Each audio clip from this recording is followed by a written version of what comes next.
The last time the Austin Bold took the pitch, it was the first week of March. A PK goal from Andre Lima would put the Bold at 1-0 to start their second ever campaign.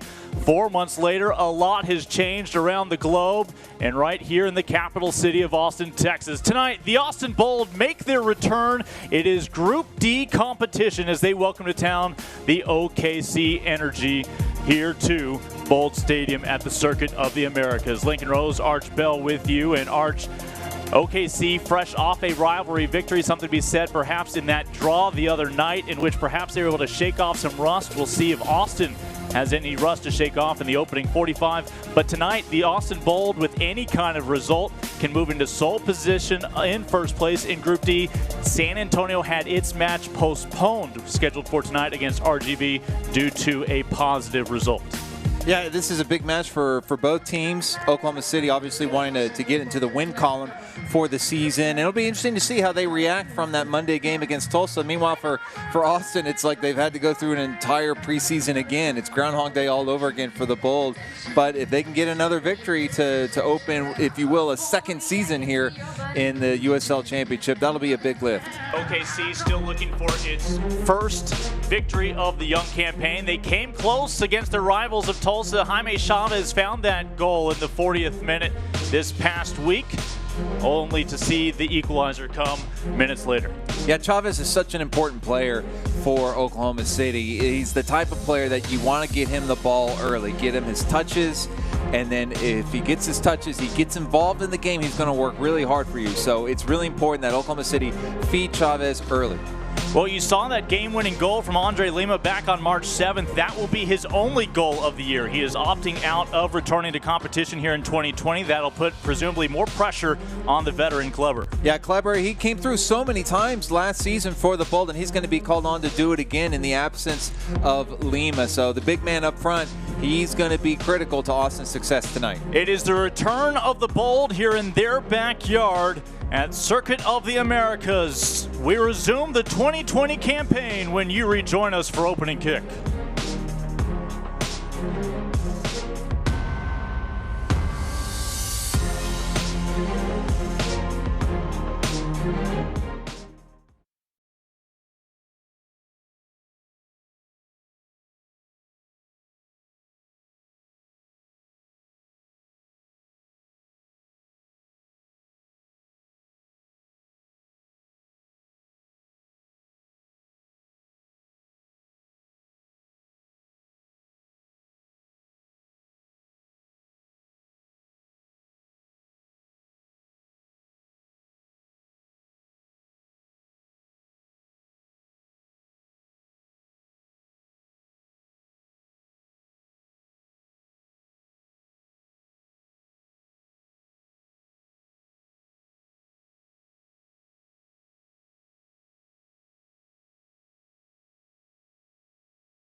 No matter what pops up during your day, Ascension makes it easy to get the care you need. See a doctor at home 24/7 with Ascension Online Care. Visit ascension.org/online care. No matter what pops up during your day, Ascension makes it easy to get the care you need. Anytime, from anywhere, with Ascension Online Care. Visit ascension.org/online care.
Well, if you've been following sports for the past month now over its return in Europe and more recently here in the States, a lot of now familiar sights and sounds surrounding the start of the matchday experience. Take a look at your lineup for the energy of OKC. We forgot to mention the most important thing about Jaime Chavez, the man who scored the lone goal in that draw against Tulsa, the birthday boy, trying to find that first result here to celebrate tonight on the road. Yeah, there you go. And so there you have the OKC. A lot of times they'll also play three at the back using wing backs and things like that. CJ Cochran, a second straight start in goal.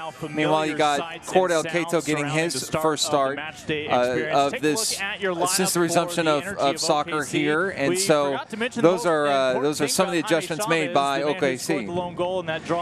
As for the Bold, a few tweaks. We mentioned, of course, they are without Andre Lima, who will not return here in 2020. He remains home in Florida. We'll have a couple of other updates for the Bold as well. But Sion McFarland, a dynamic player on that back row, who's actually your leading assist man from a season ago. We'll see what kind of impact he can make for head coach Marcelo Serrano in his second year at the helm. So Andre Lima will sit out this year. Chris Tierpak is one of two expecting fathers on the roster this year for the Bold. Edson Braffide plans to return in about a month after the birth of his child. Chris Tierpak expecting his first child for the health and safety of his wife. Does not plan to return this season. Yeah, three important absences for the Austin Bold right there. Tierpak, whether from the starting position or coming off the bench, such an important part of the Bold's success. So be curious to see how the Bold react here in their first match back.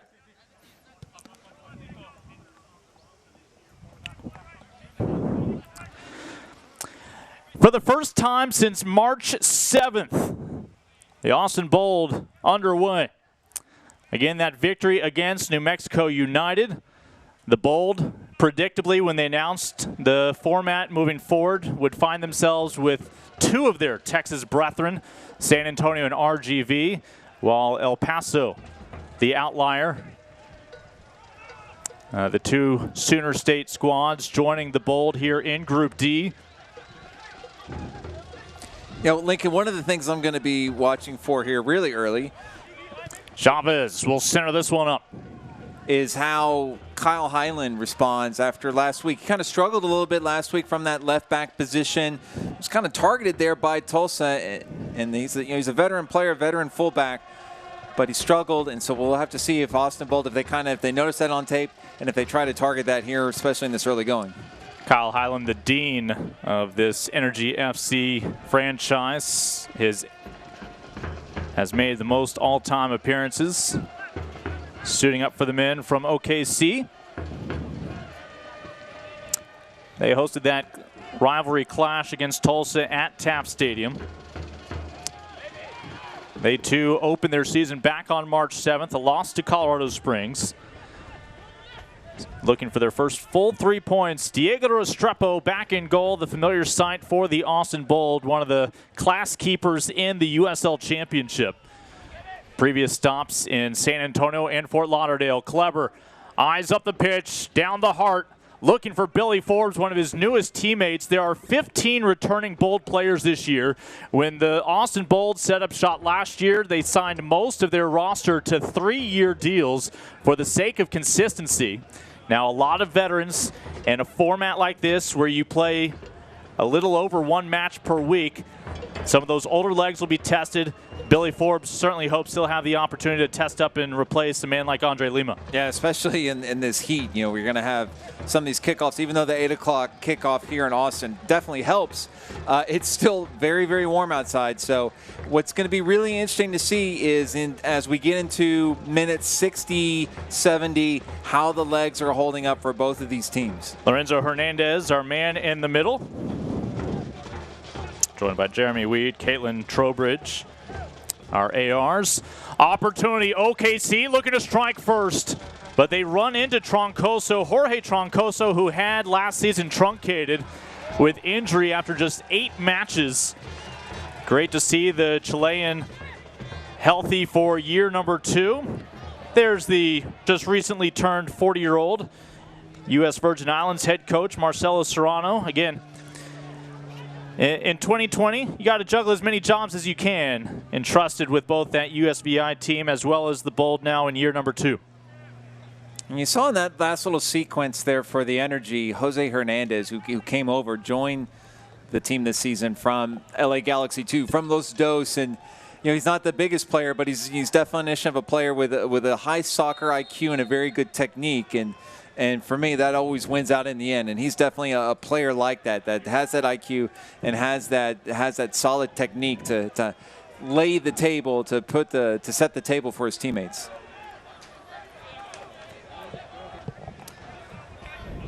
Foul called on OKC. Again, Jaime Chavez found that opening goal for the Greens in the 40th minute in their last outing. It would be in that first half stoppage time that Tulsa would level it at 1. Ultimately, your final score. Ball sent in. Cochran was on his heels waiting to go. Again, CJ Cochran gets the nod ahead of Cody Lorendi, a name we're familiar with here in the state capital. Cody Lorendi was on that 2015 Austin Aztecs team in goal. Former teammate of Chris Tierpak. Speaking of familiar names in Austin, Sonny G. Take a bump on the shin. Sonny Guadarrama. This will be the fewest autographs Sonny Guadarrama, win or lose, signs at the conclusion of a match here in Austin. That's the truth. I had a chance to visit with Sonny this week, and I think he was so excited to be back. And he said, we just want to try to bring a little bit of normalcy to the Austin community. So definitely he's glad to just be playing in his hometown, albeit with very, very few people in the stands. But it's nice to have a little bit of normalcy back for Guadarrama and his teammates. The few bodies you'll see in the stands, none of them purchasing a ticket. There are no fans allowed for this first month. That's a difference between the approach from teams like Austin and what we saw up in Oklahoma City, where they were able to have a reduced capacity. Teams like Austin, as well as San Antonio FC, announced that they would forego fans in their opening handful of home contests. And look at that already. I've seen Kleber on the ground a couple times. So you can tell right there, Oklahoma City, they're going to be really physical with him. They're going to bang into him. You can tell they're already surrounding him with a couple bodies when he gets deep. So one to watch there. Javi Baez looking for Sonny Guadarrama. Back up the other way with Jose Hernandez. Hernandez to Ellis Hayden. This is how they set up that go-ahead goal in the 40th minute. We will have perhaps at least a foul, if not more, coming up. No sign of the mustard. Just a few words with Sonny Guadarrama, who did his best to slow down Ellis Hayden, one of the handful of Fresno transfers to Oklahoma City this year. Yeah, as our colleague Devin Kerr referred to them last week on the broadcast, Fresno East. And with 4 players coming over from Fresno. And right there, you saw Ellis Hayden, how strong he is down that right side. He did really well last week, pushing attack down on the right side. Really understands the balance well of defense, of playing in and then offering coverage when he needs to in the back. Opportunity for the Energy. Ward will send it in. Fabian Garcia, limited to just 4 matches last year. The pride of France, back with the Bold for year number 2. What's interesting, Garcia and Taylor, they formed that center back duo way back in March, a century ago when they played in March in that first game against New Mexico United.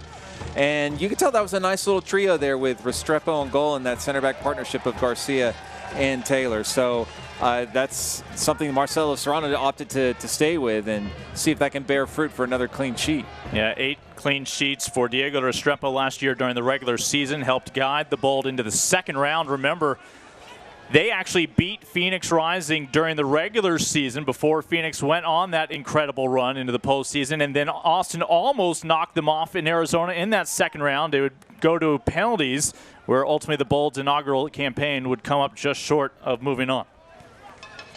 And I think that what the Phoenix Rising did last year, you're not gonna see that, I don't think, ever again. You wouldn't see it in MLS. You won't see it in USL. 20 straight wins from the Phoenix Rising is just a spectacular achievement. Restrepo well off his line, able to get to the ball first. This opportunity, though, remains with Oklahoma City, who has to like what they've seen early on in terms of opportunities. although this ball is being awarded to the Bold. But I like what Oklahoma City is doing, the way they're attacking down the wings. Need to get Chavez those touches, though, as we mentioned in the pregame, Lincoln. It's really important that Chavez, big target forward, that he gets his foot on the ball. Jaime turns 33 today, pride of Irvine, California. Previous stops with the Tampa Bay Rowdies and Miami FC before most recently, again, with Fresno in its final season last year. Chavez to Cato. Ellis Hayden, one of Chavez's teammates a year ago.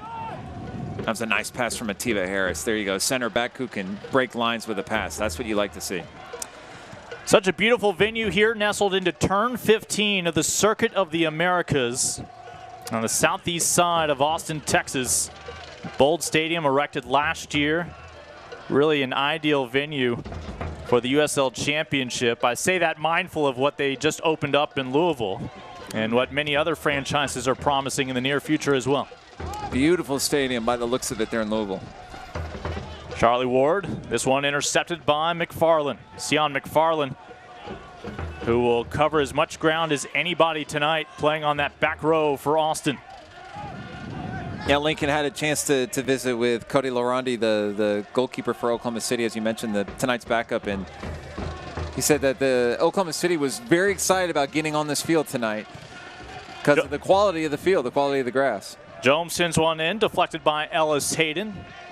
Cody Lorandi, the guest of the USL's official league podcast this week, and listening to Cody, always so impressed with how composed, how focused, how sharp he is. And if he wanted to get into broadcasting whenever his days minding the net are over, certainly would have a bright future, as we do have our first caution of the evening. Yeah, Forbes doing really well to win a free kick here, just using his body, and then nice little move right there to get past the defender there, Ativa Harris. That's a veteran defender too. So Ativa Harris has been around a long time. So for Forbes to do that to Harris, that's Turks and Caicos against St. Kitts and Nevis, and I'm sure at some point those two have squared off at some point in Caribbean Cup action. Harris again returns as the captain for OKC. Guadarrama with the ball teed up just outside the 18. Really good chance here for the Bull to open up the scoring. The Texas Sun setting off in the distance. Guadarrama looking to link up for the opening strike. This will come up well short. Knocked down by Ward. It's the Greens, Oklahoma City Energy FC, squaring off against Austin Bold. And Arch, while this is not one of your just traditional regional rivalries, these two teams are going to get to know each other quite well, as will everybody in Group D. Yeah, absolutely. So this is the first of several between these two teams. Faced each other a couple times last year, so there is some familiarity. There was a lot of new faces on the Oklahoma City roster, but still there's enough knowledge and familiarity between the two. You saw the two getting tangled up there. Omar Sis, the high school graduate this past spring from Montverde Academy in Orlando. Is there much soccer being played in that Orlando area these days? Yeah, they're playing it in the morning, they're playing in the evening, and those guys look like they've gone for a dip in the swimming pool by the time they get to the 90th minute. Hardest working logo in soccer right now is that midfield logo over in Orlando. Guadarrama with Jome to his left. Two new teammates this year, able to find Jome off his left boot, and it'll be a corner kick coming up for the Bold. That's Sonny Guadarrama right there. Just he's got such a good touch and plays the perfect ball into Jome. Weighted perfectly. Jome with a cross, it goes out for a corner kick, but that's the type of thing Guadarrama can do. He has that touch to be able to play make and create chances. Serrano was so excited to bring in Jome, one of just the limited new additions this year based on what he saw from Jome, suited up for the opposition last year. Guadarrama up to Baez, a talented distributor in his own right. Joe looking back post, nobody there in a friendly black kit. It's still going to be a corner kick for Austin, and Kleber, wasting no time, will go to that opposite flag. Yeah, that was kind of curious right there because there wasn't a Austin Bolt shirt around for about 10 yards, but some miscommunication there in the back from the Energy, and it's another corner kick for Austin. The Brazilian has this one teed up for his left boot. At one point, the highest paid footballer in the world. One of them. One of, yes. Yeah. One at the top. It's interesting to see what the Bolt have done, with that set piece with Guadarrama and the corner kick. If they're not playing it deep into the 6 or anything, most of them are being played more outside the box. Gives way to Baez. Into the masses, Guadarrama will try to salvage this opportunity. And that's going to be 3 straight set pieces for Austin. No, this ball finally back to OKC. And on that play right there, Guadarrama had the ball, took a touch, and there was a little bit of contact, and you wonder maybe if he'd gone down, if that maybe would have drawn a penalty kick or not, but he decided to stay on his feet and try to make a play. A good look there from our crew. We are certainly appreciative of everybody helping make this broadcast possible. Billy Forbes looking to make a lead possible. Off his left boot, team save for the Energy will keep us level for now. Well, C.J. Cochran comes off his line, and Forbes is right there, has a chance to put it away. Billy Forbes looking to open his Austin account. We'll have to wait a bit longer. Of course, it was just a handful of years ago when Billy Forbes himself represented OKC. It was for the North American Soccer League's Rayo OKC, those Scissor Tails, in their lone season, when he was reunited with his former head coach, Alan Marcina, with whom he won an NASL title in San Antonio. Forbes most recently in this league in San Antonio with SAFC. What was interesting about that play right then, Lincoln, was Cochran, same as last week, sometimes a little bit too hesitant or in coming off his line. So in that instance, he didn't get burned by Forbes, but you could see some struggles coming off his line and dealing with certain chances. The man in red tonight, Diego Restrepo.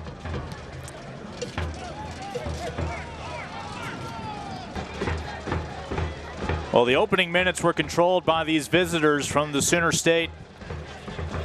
Bold have accumulated some set-piece opportunities since then, but we are level, still scoreless, with 16 minutes or more to play here in the opening half. Ellis Hayden, they'll send it in, poked away by Restrepo. Corner kick coming up for the Greens. What a great ball from Cato. Cordell Cato, he came off the bench last week, really gave the team, I thought, a little bit of a lift, a little bit of a spark when they needed it. And a guy who has plenty of experience both on national team with Trinidad and Tobago and within the USL and everything. So a big proponent of Cordell Cato and what he can bring to the table, all that experience that he had with the San Jose Earthquakes. So lots of experience under his belt, and he can provide a spark going forward. Ward will handle this corner as well. Last year was with Ottawa. He's had stops throughout Texas, including with the Houston Dynamo, RGV, and San Antonio FC. And Sion McFarland makes sure that Diego Restrepo never has to intervene following that corner. Are you ready for the Florida State New York Knicks drop for Charlie Ward? Or did I just really saving that for a little bit later on? Sorry, that's my bad. Sorry, first game back, it's the rust. It's just so easy to get these Wikipedia bios confused, whether or not that is a former Heisman winner who played in the NBA or a talent from Birmingham, England. To be determined. Javi Baez brought down. See the caution come out. A gift for Jose Hernandez, former product of the Real Salt Lake Youth Academy. Last year was with Los Dos, former UCLA Bruin. And we have some early yellow cards here. So just what are we? We're not even 20 minutes in, and I think I'm counting just off the top of my head at least 3 yellow cards so far in this action. So be curious to see if this rhythm of play continues and if that draws more yellow and potentially a second yellow for somebody in the second half. Lorenzo Hernandez, our referee tonight, obviously wants to make sure that that upper body motion still works. Has lifted a few yellow cards.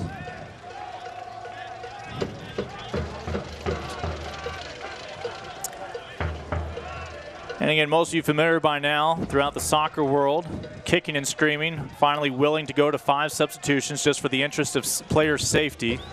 Limited to 3 substitution windows per team, however.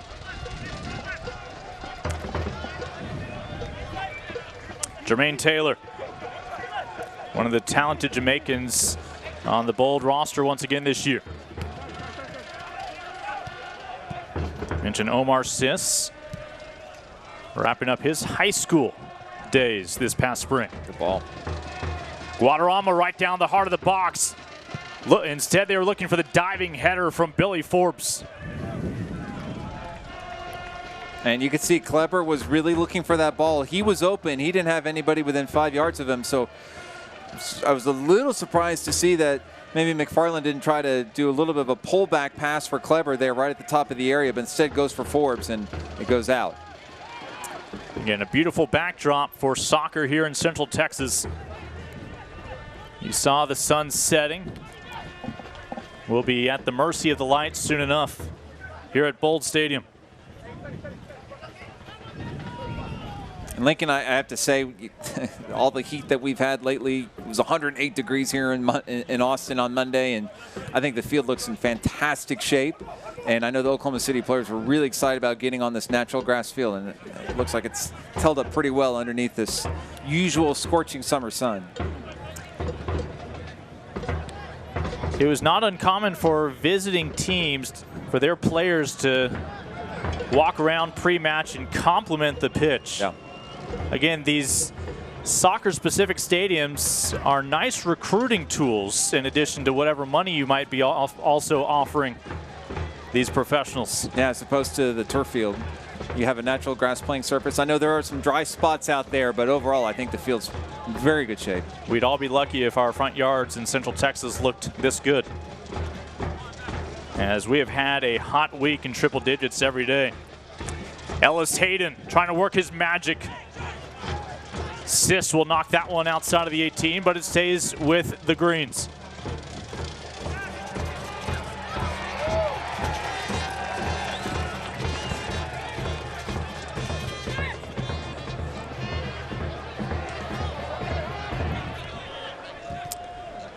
Diego Restrepo back inside his 6, waiting for that next time for his number to be called to intervene. They'll loop it back through the captain, Harris.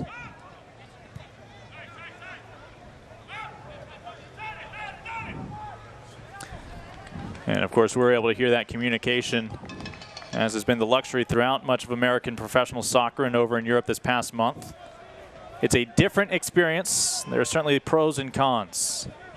You know, Lincoln, I really like this center back pairing for the energy with Atiba Harris and Nico Taravel. I think they've just done a really good job. I liked watching them last week. Very, very solid, very calm, good experience.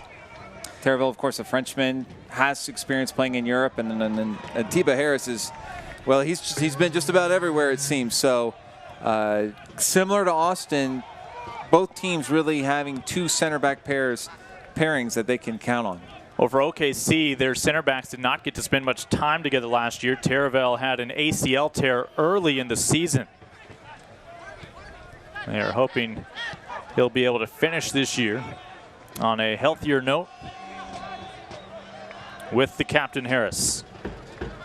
Harris with such a rich resume throughout Major League Soccer, and now here in the USL Championship.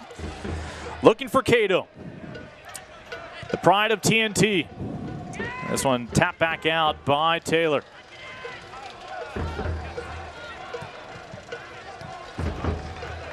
Oklahoma City really regaining their form from those opening minutes when they controlled the pitch.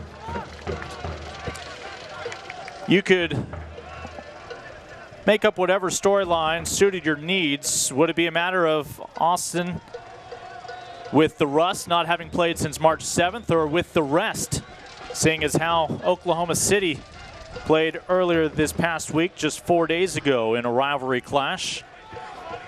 Yeah, that was one of the points that Cody Larandi made. He said, hey, maybe, you know, I expect us to be a little bit more fluid in our attack. And meanwhile, Sonny Guadarrama countered and said, well, perhaps we'll be a little bit more fresh and our legs will be be more rested and fresher to play in the second half. So it'll be curious to see how that bears out, especially in the second stanza. Won't be surprised to see a hydration break in each half, even if temperatures by Texas standards are quite reasonable.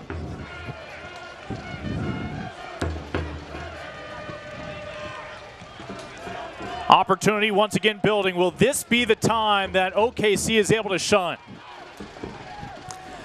Top right corner just goes wide. Restrepo, no need to put a glove on it. Yeah, I like the attempt here from Ellis Hayden, keeping them unbalanced. Takes a crack at the near post on that top right corner. It goes a little bit wide, but it's a good effort. We have some truly offensive-minded defensive players for both of these teams. For OKC, again, that's Ellis Hayden, who had the assist last week, the Canadian. And it's so important to maintain that balance. I mean, if you're going to have somebody like Ellis Hayden going up on the right wing, you want to make sure you have that coverage on the other side. So it's important that those fullbacks be able to work together. Billy Forbes off to the races through a gauntlet of greens. Guadarrama back post, but it'll be squeezed in by Cochran, who for the most part has not been allowed to participate much the past several minutes, and he doesn't mind. You can just tell right there, Forbes is not afraid of anybody. He's willing to go to battle against any type of defender, any big center back like Atiba Harris. Uses pace and his touch to get past the defender. Nothing came of that one, but whenever he's on the ball, he's a threat. Perhaps the most understated boots Billy Forbes has donned in quite a while.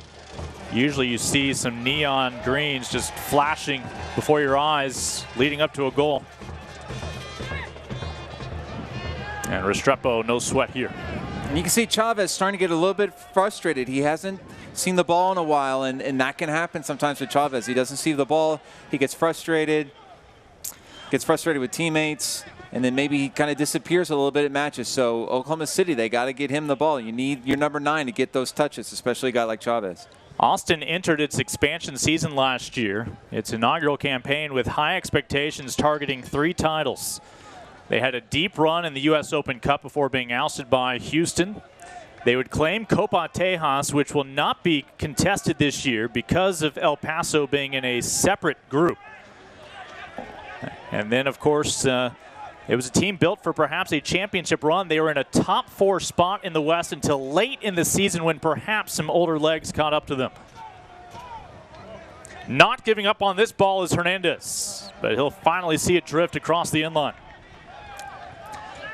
But the Boulder back, obviously U.S. Open Cup is out of the question this year, as is Copa Tejas. So they know their lone goal is to lift their first USL Championship Cup.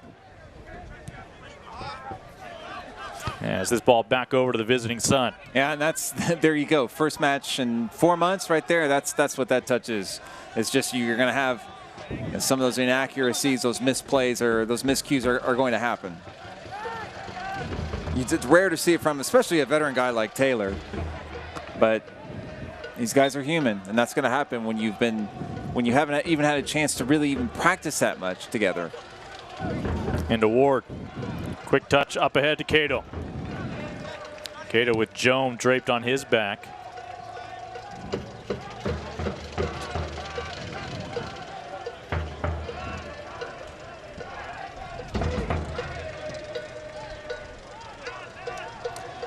Want to welcome everybody tuned in. Mindful there is a good old-fashioned watch party going on north of the Red River, while the fans of the Austin Bold, namely their supporters group, Cinco Doce, with a Zoom video watch party. Just think, March 7th, most folks did not know what a Zoom was. Nice heel pass. Still an opportunity here. Oh, the energy so close, knocking on that door several times here in the opening half, but nothing to show for it as of yet. And that ball struck the referee right there, and I think that's what Oklahoma City is upset about.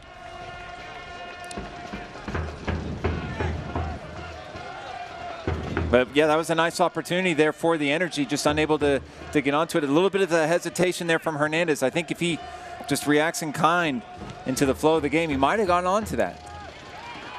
Again, this is a back line for Austin without Edson Braffide for the foreseeable future as he anticipates the birth of his child over in Florida.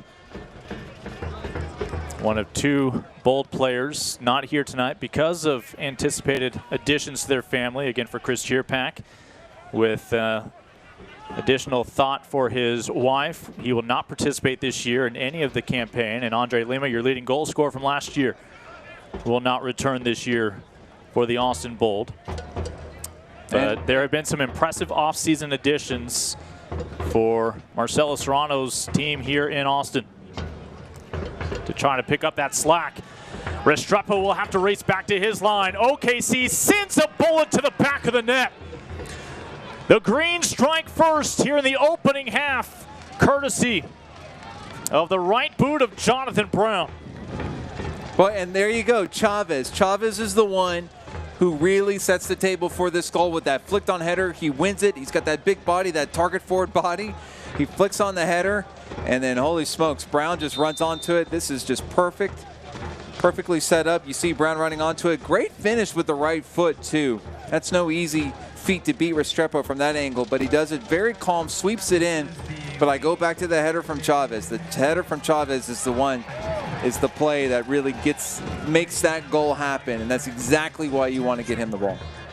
The man who celebrated his 30th birthday during this pandemic break back in April. He'll also send us here to our hydration break for the opening half.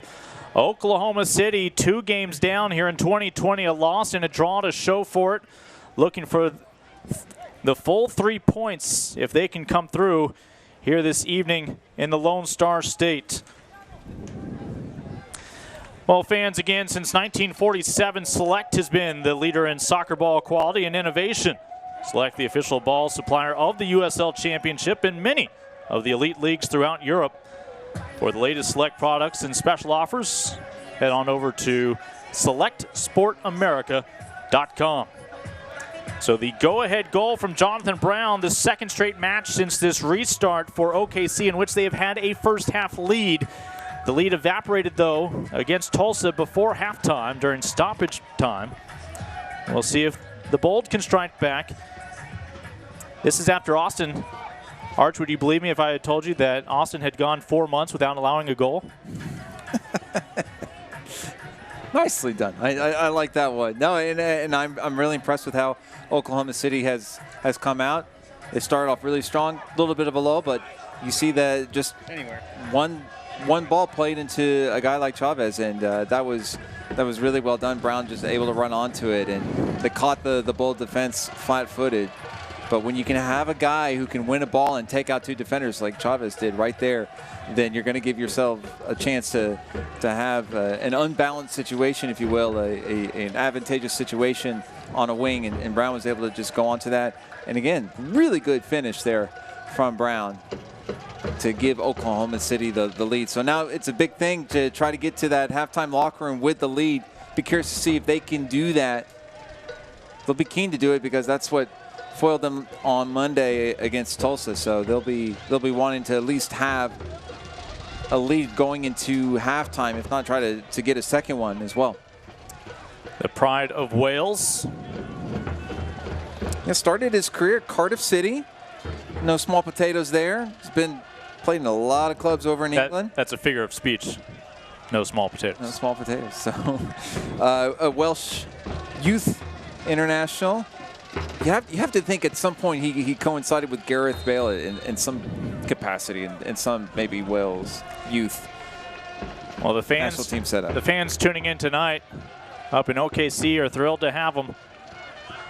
As right now he has the Greens up by 1. Forbes unable to turn. And just a little heavy off the toe of Billy. Assists over the top for Sonny. Guadarrama from 18. There's your answer.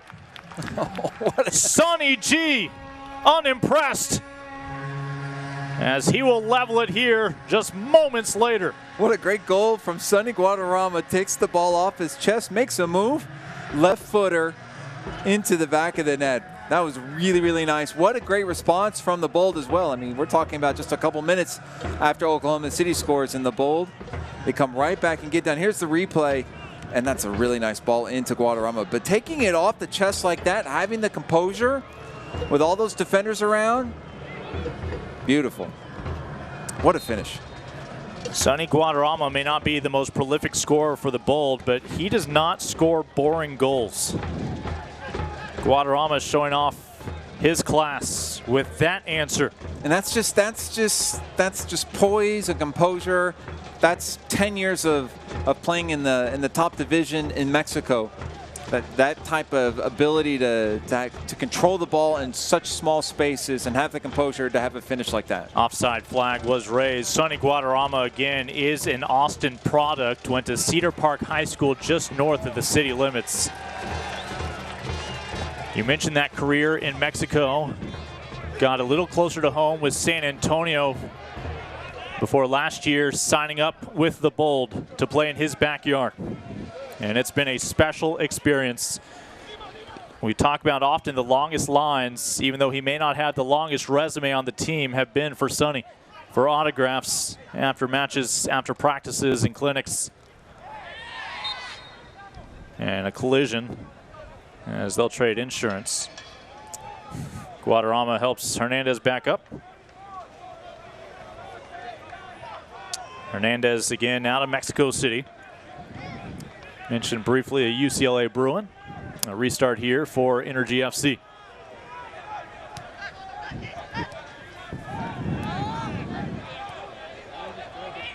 And Zach Ellis-Hayden tells Billy Forbes, if you like to run, I'm happy to run hip to hip alongside with you and make you work on both ends. Well, I have to think for Energy head coach John Pasquarella, that's got to be very frustrating. That's not what he wanted to have happen before halftime and conceding an equalizer. So, but still tons of time left in this first half to grab it back. A second goal would never rear its head in that clash in the blue and gold derby with Tulsa. It's a new revamped Tulsa, if I'm not mistaken. A new look, FC Tulsa. This is not your older brother's Tulsa. This one slid into the 18, looking for Hernandez.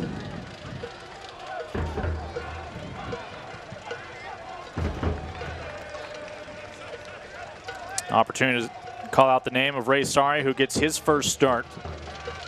He was with Sacramento last year. If you missed it, Sacramento's entry into Major League Soccer has been pushed back a season. Same can be said for Charlotte and St. Louis. Austin FC still on track for next year. Charlotte actually announced their first ever player last week. Sergio Ruiz, a Spaniard, plays for Racing Santander in the Spanish second division. Right now he's on track to play 90 minutes a night. And hopefully somebody told Sergio that they'll be starting in 2022 and not 2021. I assume they have. Both teams in the past 10 minutes have found their lone goal here in this opening half. Again, for the Bold, this is their first match since the restart. Able to play in the friendly confines of Bold Stadium. Oklahoma City, set piece coming up. Opportunity from the corner to reclaim the advantage here on the road. And one advantage that Oklahoma City does have, I think, with the Bold is they have size, they have height. So on set pieces, they can do some damage. Diego Restrepo will organize the troops, including one of his newest teammates in Sis. Charlie Ward will take his time into the corner. You know, so often out here at the Circuit of the Americas, Lincoln, that wind can play such a major factor, but you know, come summer, it dies down a little bit. So it's not like a March or an April game out here where wind has a really strong effect on corner kicks. Looking for the angle up top. Hernandez will send it out. Chipped over the top without success. Forbes being pulled back, waiting for the whistle. There's the whistle, and a yellow, almost mandatory in such an effort to follow. Yeah, Cato had to do that because Forbes was off to the races, and with a pacey, speedy guy like Forbes, you don't know how that could have ended. So Cato, that's just one that he had to do. That's a tactical foul, and he'll take the yellow. It almost merited both a yellow and some hand sanitizer.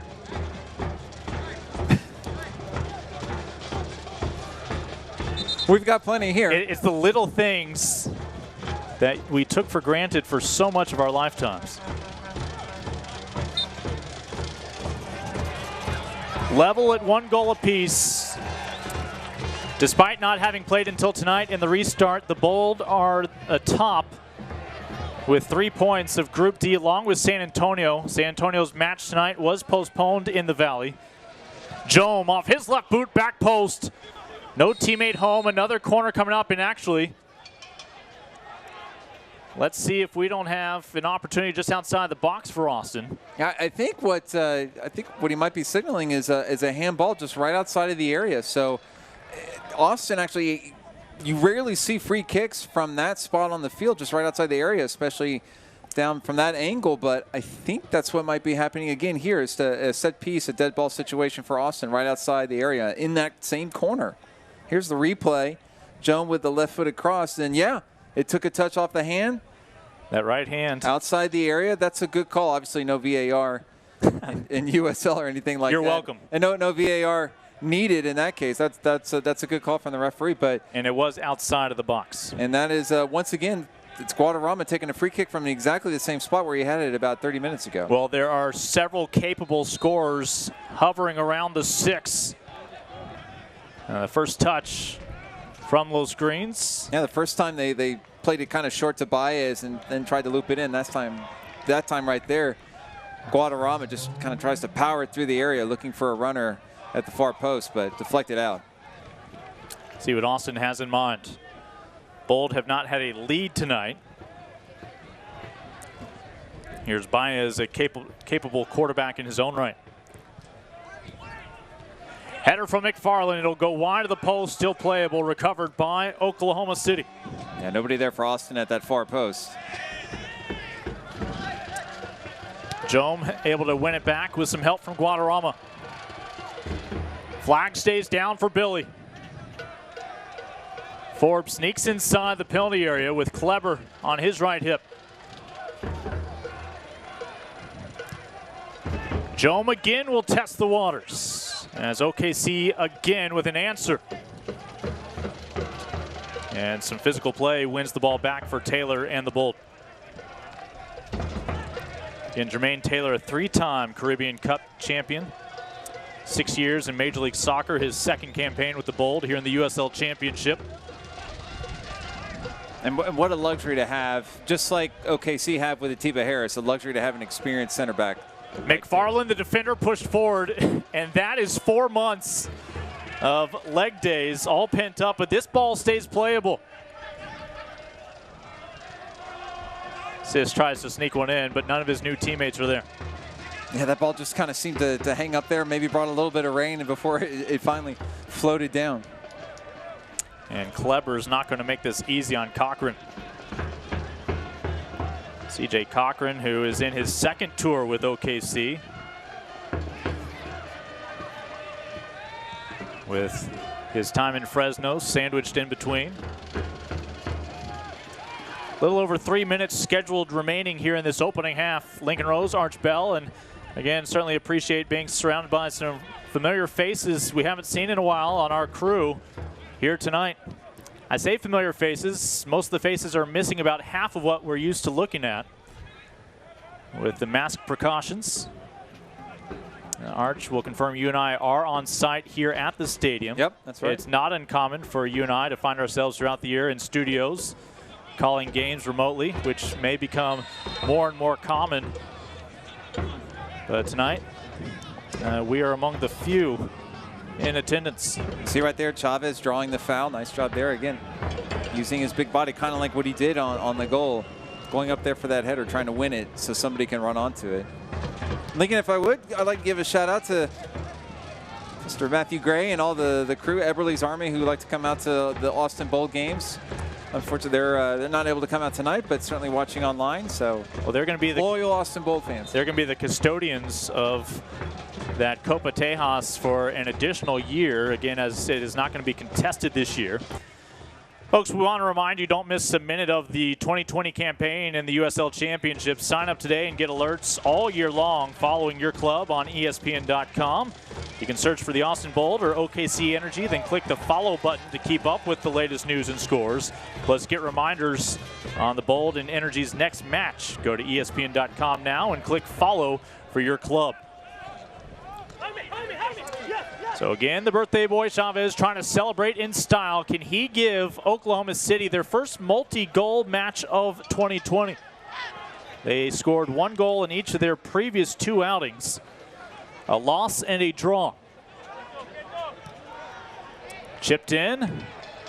As Restrepo sees that one sail into the side netting. Well, I think all things considered, Lincoln, this first half, I think it's been a good first half. Yes, we've seen some errors, some miscues, some passes that have just sprayed out for a throw-in or what have you, or some missed touches. But I think overall, for concerning Austin, they haven't played in 4 months, and OKC also rounding back into form. I think all things considered, it's been a pretty decent first half. Both goals very well taken. So credit to the 2 teams for really being ready to come out and play tonight. Still waiting to see what kind of additional time we'll have here in this first half. Your lone goal scorer for Oklahoma City, Jonathan Brown, gave them that lead. Sonny Guadarrama almost immediately after the hydration break restart, able to open up his account in 2020.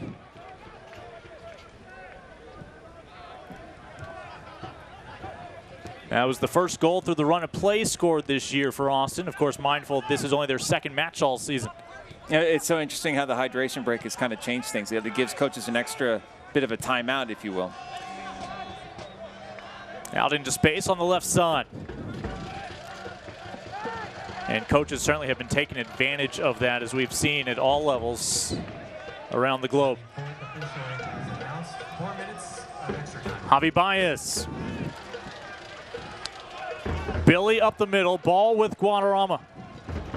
And Kleber quietly doesn't mind the lack of attention here as he'll get the touch. Wearing that number 10 this season, can't slip it inside the 18. And quickly the other way, looking for an opportunistic Chavez.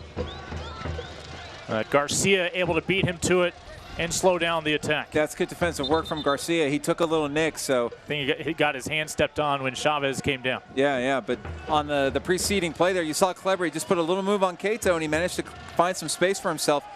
Didn't like his shot, though, kind of scuffed that right footer a little bit, which led to that OKC break. But you could see Kleber, even at his advanced age in those later 30s, he still got the moves to make something happen.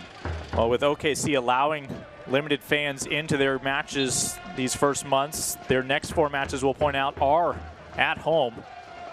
RGV, New Mexico, San Antonio, and RGV again, all coming to town. A rare road trip early on here for the Greens. And Austin defensively with the numbers to their favor, but perhaps working against one another as this ball stays with Oklahoma City. Ward finds Hernandez. Again, looks out wide to Ellis Hayden.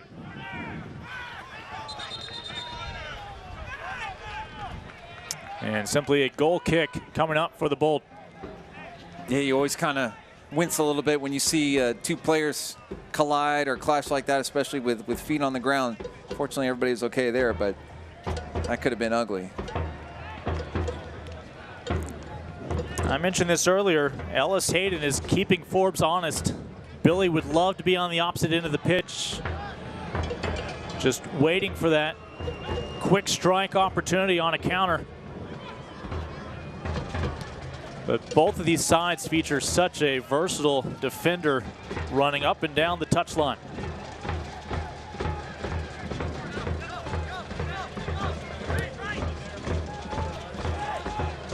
Speaking of Billy, oh, if he was 6'5", perhaps he would have been able to settle that one. Yeah, just unable to control it, and veteran defender like Harris is going to see that he's a little bit off balance and just take it right away. Billy Forbes, who played his college ball in Lubbock. His first entry into the Lone Star State. Forbes, back post.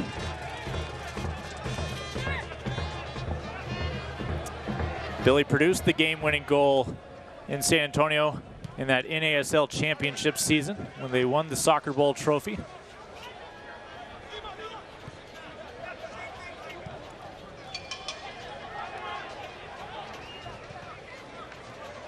Sis making his debut in the starting lineup tonight finds Jome, two of the newcomers. Kleber with that captain's armband on his left bicep.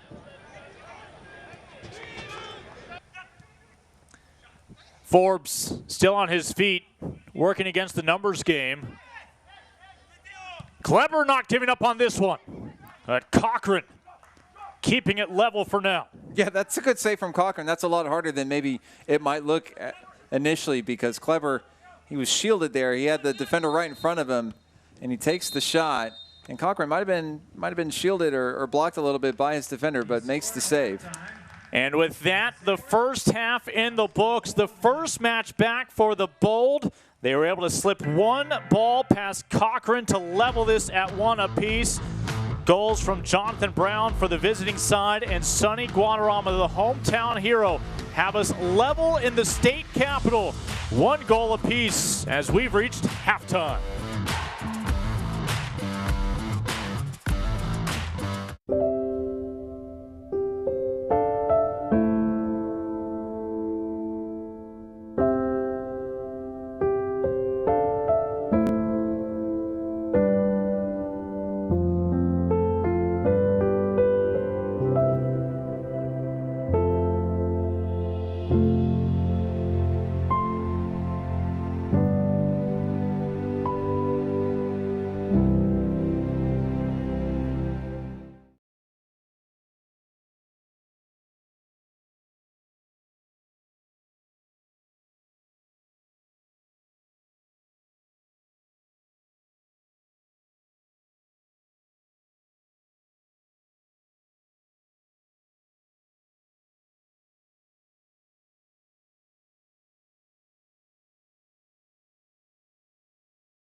'20 campaign finally back underway here in the live music capital of the world. Austin Bold level with OKC Energy as we have reached halftime. Of course, it's season number 2 for Austin.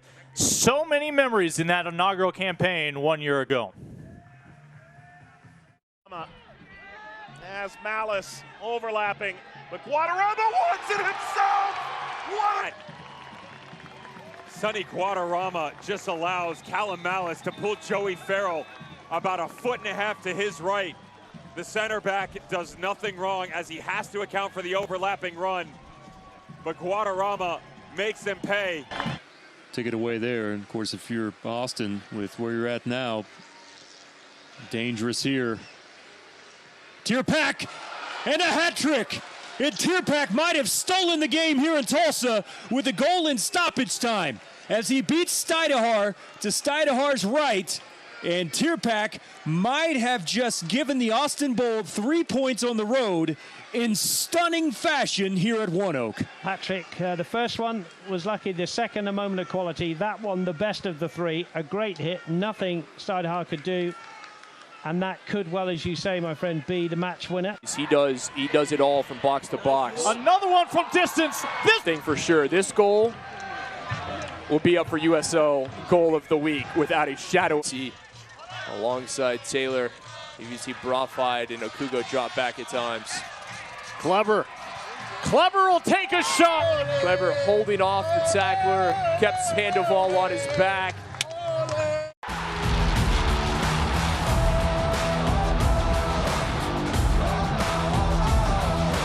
The USL is proud to bring professional soccer back into our communities and across the ESPN family of networks. Follow your local club and don't miss these exciting matches coming up on ESPN2 or ESPN Deportes.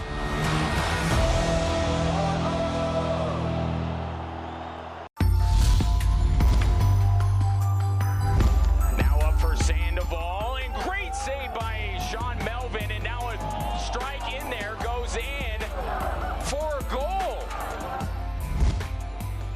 Here's Jackson Conway, first chance, and buried for Atlanta. Sante going for goal, what a strike! Catching Romero off his line.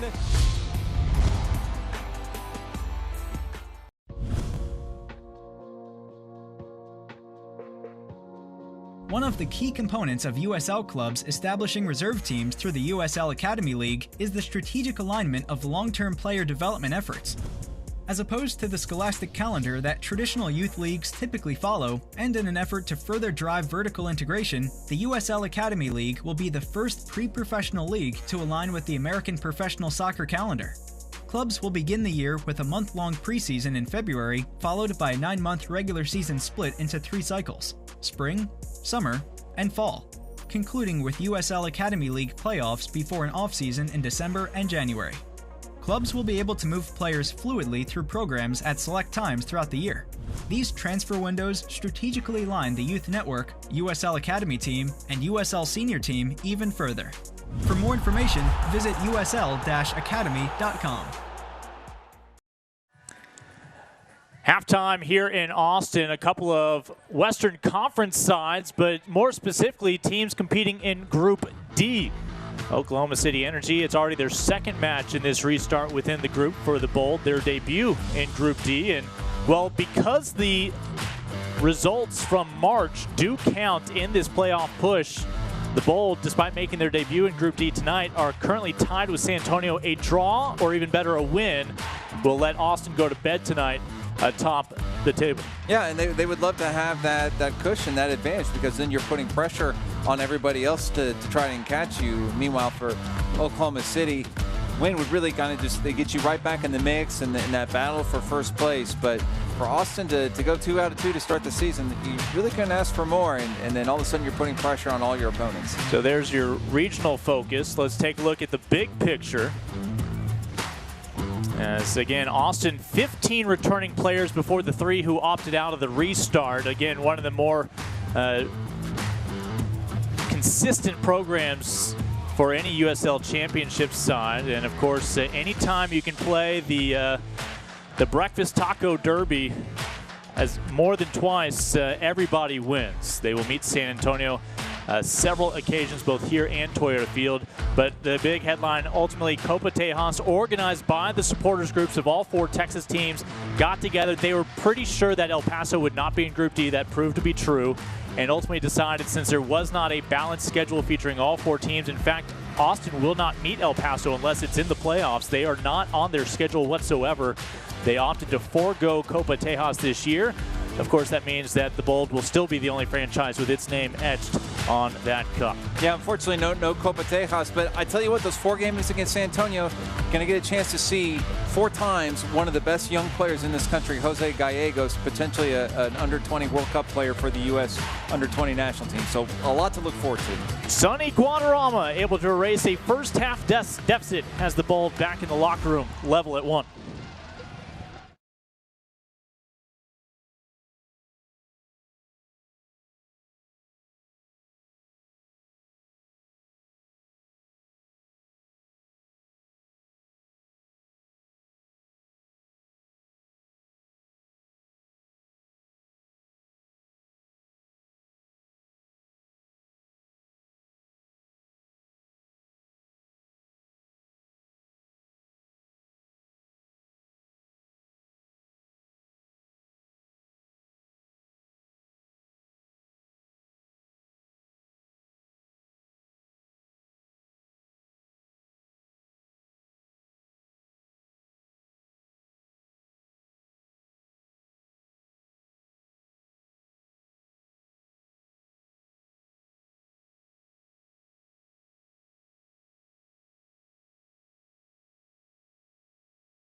No matter what pops up during your day, Ascension makes it easy to get the care you need.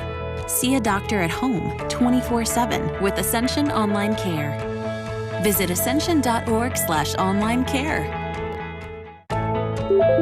No matter what pops up during your day, Ascension makes it easy to get the care you need. Anytime, from anywhere, with Ascension Online Care. Visit ascension.org/online care. It is great to have soccer back here in the USL Championship. It's also great to know that the fans are safe back at home, but with an opportunity to tune in to watch their Austin or OKC side. Take a look back at the highlights from the opening half. Arch Bell as Diego Restrepo working on a clean sheet this season coming into tonight. Yeah, Restrepo had to come off his line early to make that save. Joan with the ball across, and a couple chances here for OKC.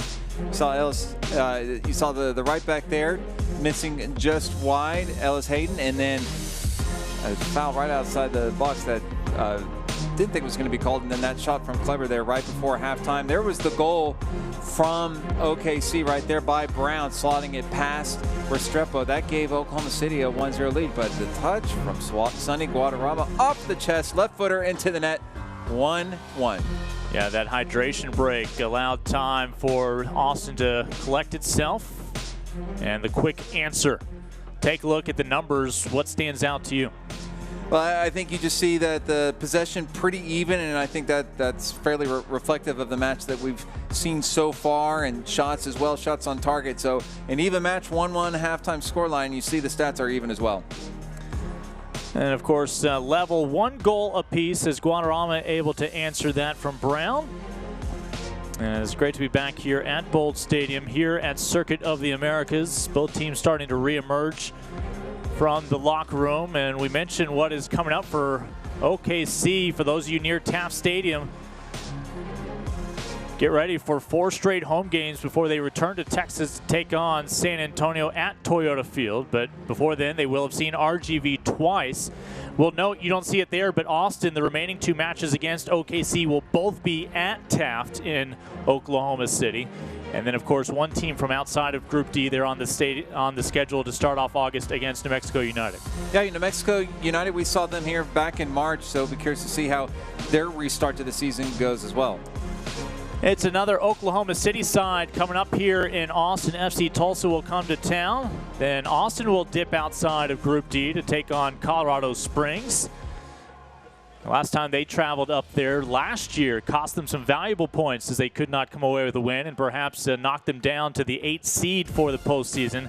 Then they'll renew their rivalry with San Antonio, a team that they knocked out of the U.S. Open Cup last year. RGV, who we hope gets healthy. Of course, RGV's match at home against San Antonio was postponed prior to tonight due to a positive test and then a trip to San Antonio midway through August. You don't want to be left off that match day roster for the Colorado Springs trip because that's your only chance to get in the cool weather, Lincoln. Well, here at halftime, you saw the beautiful strike from Solomon Asante among the class goals from this past week. He is your USL Championship Week 3 Player of the Week. And we talked about what happened in Louisville, that grand unveiling of their new home. Unfortunately, it couldn't be sold out due to health and safety concerns, but they're not the only ones. Of course, Bright Horizon Taft has been a nice home for OKC, but we've already continued to learn more about the stadium development both for them and New Mexico United looking to move out of that AAA facility as well. And of course, we have seen this all across the globe. It's not just an American issue, but it began in Europe when soccer resumed. We have seen the outward statements, the battle against racism, looking to fight for social justice, including more often than not an armband on most players that reads BLM. USL Championship and League One, all united for the cause. Again, you see the quiet protest taking the knee either before or during the anthem around the league. And to touch on that New Mexico situation, Lincoln, they were so good last season with crowds, with attendance. They were, if I'm not mistaken, one of the leaders in the league. Great attendance, so it'd be great to see that fan base be able to get a new stadium. Each coach here in this coronavirus era is given 5 subs. Jorge Troncoso will come on for the second half for Austin in place of Omar Sis. Sis, who made his debut in the starting lineup, the 18-year-old tonight. With a nice job in the opening 45 for Coach Serrano. Yeah, I think, anytime you get substituted at halftime, that can maybe impact a player's confidence, but I think Sis should be happy with how he performed. Yes, there were a couple errors, but he played the ball into Sonny Guadarrama that led to the Austin goal. So Sis with an assist in his start. It's easier to stay without a mask on. Oklahoma City controlled the opening minutes of the first half. Can they do so again here in the second half and find another lead on the road? Austin, for the first 2/3 of their inaugural season last year, was unbeatable at home.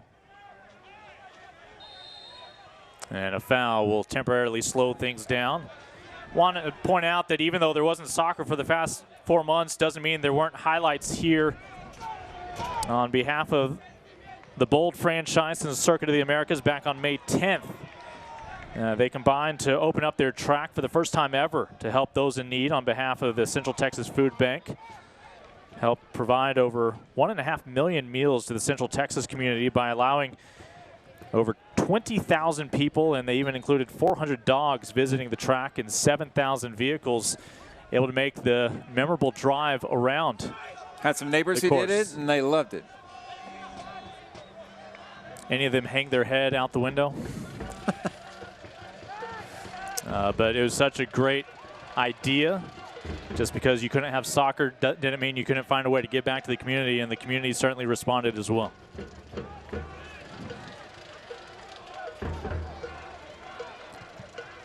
Again, Lincoln Rose, Arch Bell, and our entire crew. Great to have you joining us tonight. Most of you on ESPN Plus and Austin locally on KBVO. As tapped back to his keeper from Taravel in his second year with Oklahoma City. Had last year cut short with an ACL tear.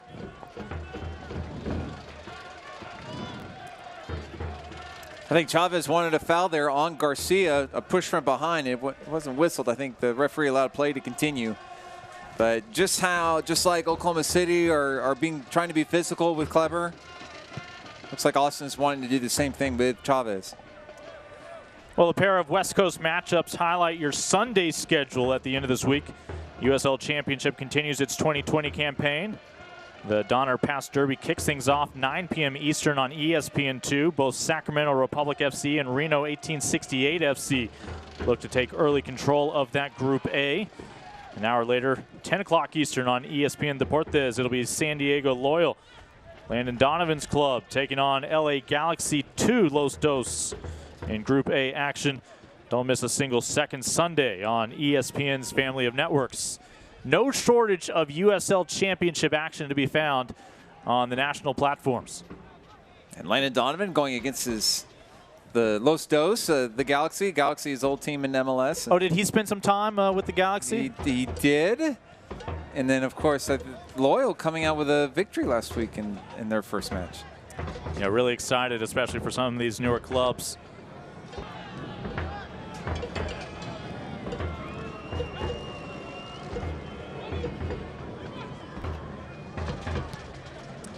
Billy Forbes sidesteps, and Billy just for a moment forgot the ball. Oh, he had C.J. Cochran breaking a sweat as Billy was staring him down. And I think Guadarrama wanted it on the left. Forbes, he did all the work. He intercepted the pass, made a move, was in. And I think if he dishes to Guadarrama on the left, Austin has a great chance, but just unable to do it. And Forbes, throughout his career, as talented of a finisher as he is, has proven he's also a great distributor as well. Of course, with the absence of Andre Lima, leading goal scorer last year, one of 2 men in double digits in goals, along with Kleber a year ago. Looking for someone to step up. Again, Tierpak also would have been a candidate for that before opting out. We have not mentioned the name of Emma Tuamasi on loan from FC Dallas. What a fantastic end to the season last year on loan with the Bold.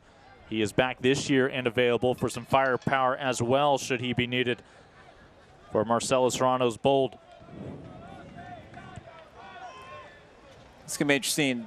It's so interesting to see Lincoln with a player like Billy Forbes and the all-time scoring leader for Turks and Caicos Islands. And, you know, islands like that, Marcelo Serrano, the head coach of U.S. Virgin Islands, you have Atiba Harris, St. Kitts and Nevis. These islands are getting more international games. Energy avoided disaster a moment ago. Brown looking for the brace. It's high. Nice effort there, and that's a good break from Oklahoma City, just unable to get it on target. Jonathan Brown would like to have that one to do over again. But Lincoln, just to finish that point on these island nations, and the USL, really, they pull a lot of players from some of these smaller islands that you don't think about as much. But, you know, thanks to the initiative of CONCACAF and the Nations League, these, you know, the Turks and Caicoses of the world, St. Kitts and Nevis, Barbados, all islands like that, U.S. Virgin Islands, they are getting more games, more international games, more exposure, and I think that only stands to benefit the players that are in this league. Hernandez to Chavez, who's looking to return the favor there. As they'll reset through that back line with one of those two talented center backs, specifically Terraville.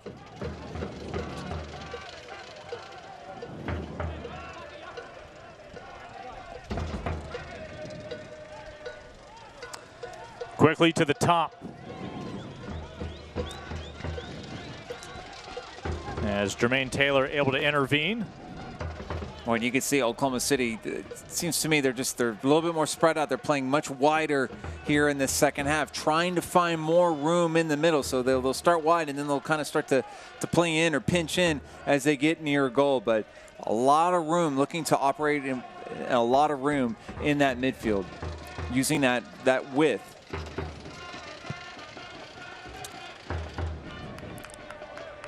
I mean, Highland and Brown over here on this near side, they're almost touching the end line as they start to play out of the back.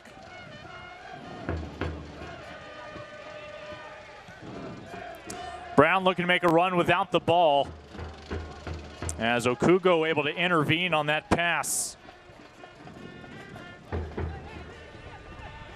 Moby Okugo, one of your Ironmen last year for Austin. Taking the pitch each and every match on that campaign back in 2019.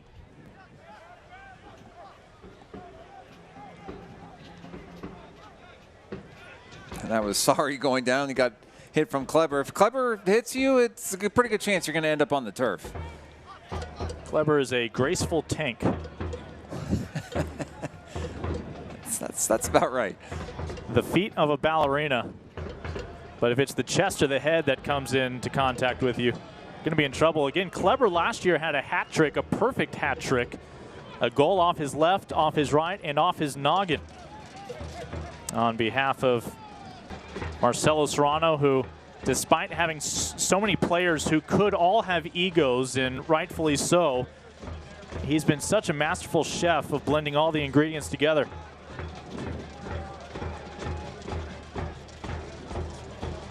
Out wide to Brown. Troncoso off the bench here in the second half.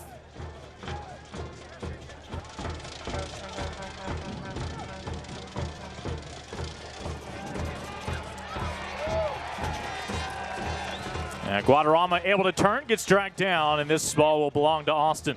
You know, Lincoln, we're almost 10 minutes into this second half, and we really haven't seen very much of Troncoso on the attacking end, and I think Austin, that's something that they want to try to do. Troncoso is so fast, and it would be to their benefit to try to get him the ball, try to work something with Troncoso involved, maybe making an overlapping run down that right wing. They want to get the Chilean going because he's very capable of some playmaking. He can beat defenders. He's really good in the 1v1. Jorge, who spent 3 years with Colo Colo, most recently in the Chilean Primera B before joining the Bold last year. Again, season was cut short with injury. Became an assistant coach for the rest of the season for Coach Serrano. Forbes. Boy, he can shift gears as quickly as anybody, but this time, all for naught. Oklahoma City has not trailed tonight. They'd like to have another lead to work with. Chavez out wide, looking to hand out the party favors, but not this time for the birthday boy.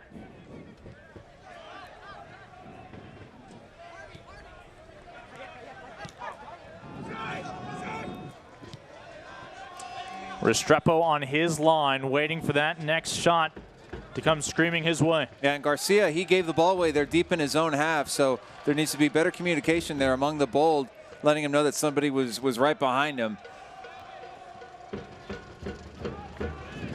Allowed Oklahoma City to regain possession. You know, I think of the two sides so far in the second half, I think Oklahoma City has the better look about them. Kind of a better idea of how they want to play and what they want to do.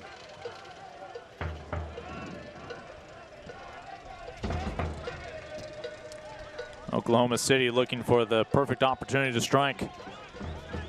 Pushing forward is Terraville.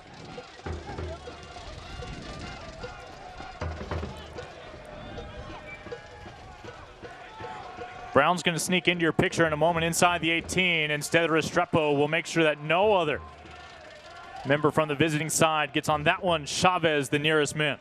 Yeah, but you're absolutely right. Brown was ready to make that run there at the far post off of Troncoso's shoulder. Instead, the shot went for goal, but that's going to be an option.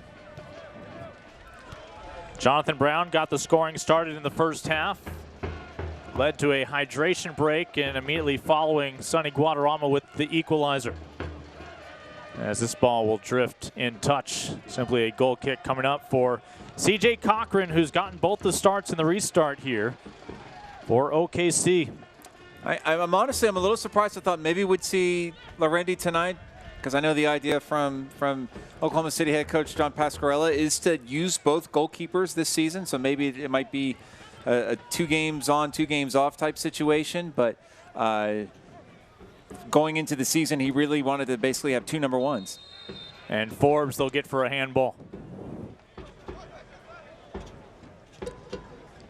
Yeah, Oklahoma City has to like what they have as a backup in frame. And I say before the handball, may even have a yellow coming up here on Kleber for getting tangled up with Cochran.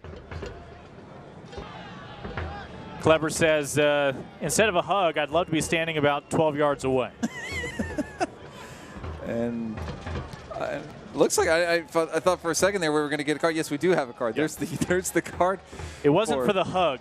No. We're told it happened before the lack of social distancing. Oh, what's interesting on the other side with the ball, the goalkeeper situation, the backup goalkeeper is also the goalkeeper coach. Yep. And Jamaican Ryan Thompson, the first Jamaican ever to play in the Champions League. So kind of an interesting contrast in goalkeeping situations here. Last year you had Juan David Ramirez on loan, the youthful backup to Diego Restrepo. Ryan Thompson was never called upon as your emergency goalkeeper. But you have to imagine he'll have some chances between the pipes this year, just based on the schedule.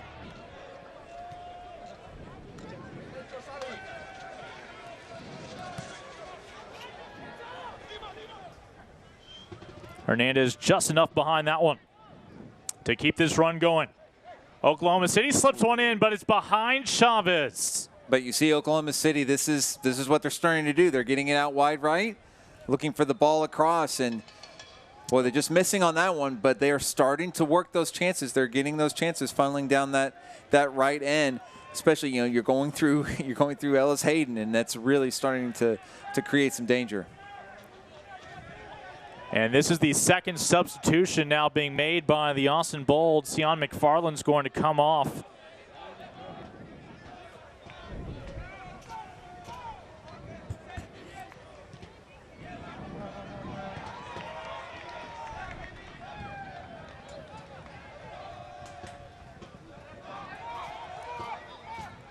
And in his place, it will be, again, one of the limited newcomers this year in Dioff. Altez Dioff from Montford Academy out of Orlando. We saw him last year in League One of the USL with Orlando City B. Product out of Senegal. Gets a good first touch right away. See if that erases any butterflies. It always helps. Once you get on the pitch, ball comes right to you. You get right into the flow of things. Now again, although you get 5 substitutions, you have 3 windows to do so. In the first 2 windows, only 1 sub apiece. So if Marcelo Serrano wants to use his remaining 3 subs, they would all have to come in a flurry in his final window here in the second half. And I'd say so far the legs are holding up pretty well for both sides. Billy Forbes able to center it to Guadarrama, looking for the brace, deflected. Corner kick coming up for the Bold. Yeah, nice opportunity there, the best for Austin so far in this second half. And finding Guadarrama kind of in the middle of the pitch there, flashing, looking for the ball. Not a bad effort. A couple of former San Antonio FC teammates reunited here up north I-35 in Austin. The captain, Kleber. Transitioning from the number 9 this year to that storied 10.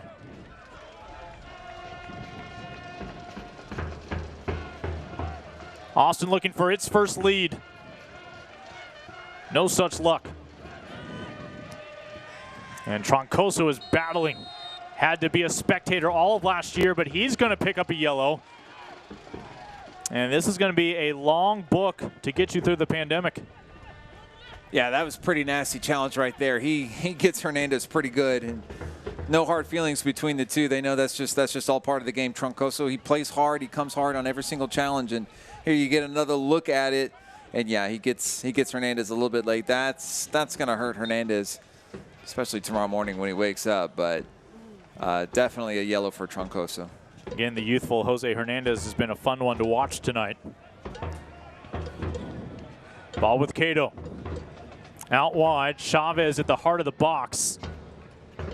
Is this where Oklahoma City finds its first 2-goal match of the season? And they'll reset through Kyle Highland. Yeah, but that bread and butter is that right wing there with Ellis Hayden, also Cato over there. That's where they're going wide again there, that same side.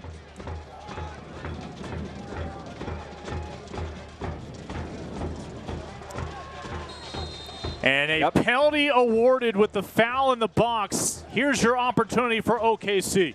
So there you go right there. You keep playing wide to Ellis Hayden. He's making plays. He's creating danger, and he does it in spades right here. Gets the ball, makes the move. Diouf just right on the field. Young player, takes him on 1v1. And you saw right there, it's right on the edge of the box, and then he goes down. Oh, if I'm Diouf, I'm pleading that began outside of the 18, but they're going to say it's that at the last second, the trip. Yeah, a little clip there from behind. I think that's what they're going to get Diouf on, and Ellis Hayden goes down, and that's going to set up the PK, and it looks like it's going to be Chavez. For the folks up in Oklahoma City tuning in, they know absolutely that was the right decision to award the penalty. Here is Jaime Chavez looking to make it a memorable 33rd birthday. He stares down Diego Restrepo, who's displeased with the decision.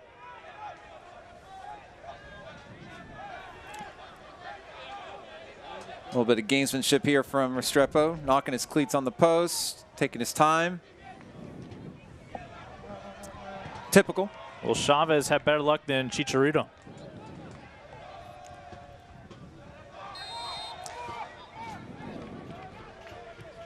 Chavez puts Oklahoma City back in front inside half an hour to play. Excellent penalty taken there by Chavez. That's how you do it, no hesitation. On the ground, into the corner, he finds his spot, converts. Perfect penalty taken there by Chavez. A goal and assist for the big man. It's exactly what Oklahoma City wanted. Restrepo guessed correctly, but again, the odds stacked against any man on that goal line.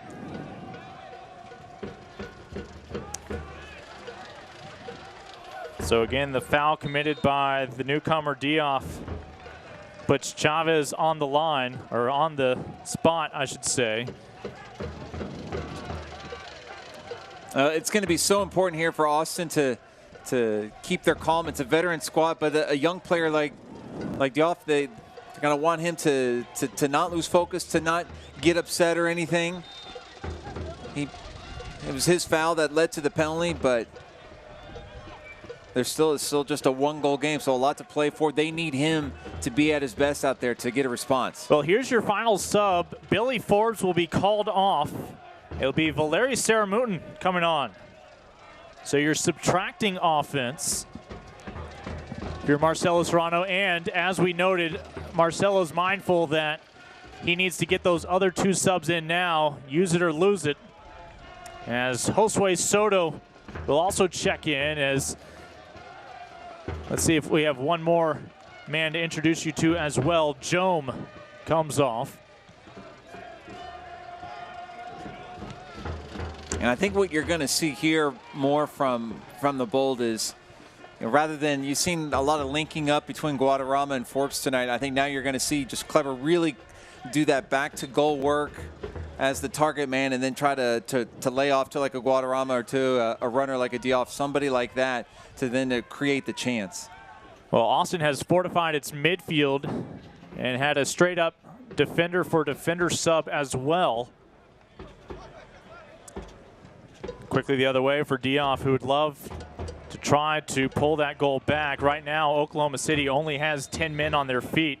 Chavez, who scored that penalty, is down at midfield. Looks like he's holding like a shoulder, collarbone, but that's always a dangerous thing for a player. You see a lot of collarbones injuries like that sometimes take place. Hopefully that's not the case. Well, he has the potential to be the hero here on, again, for him, his favorite day of the year.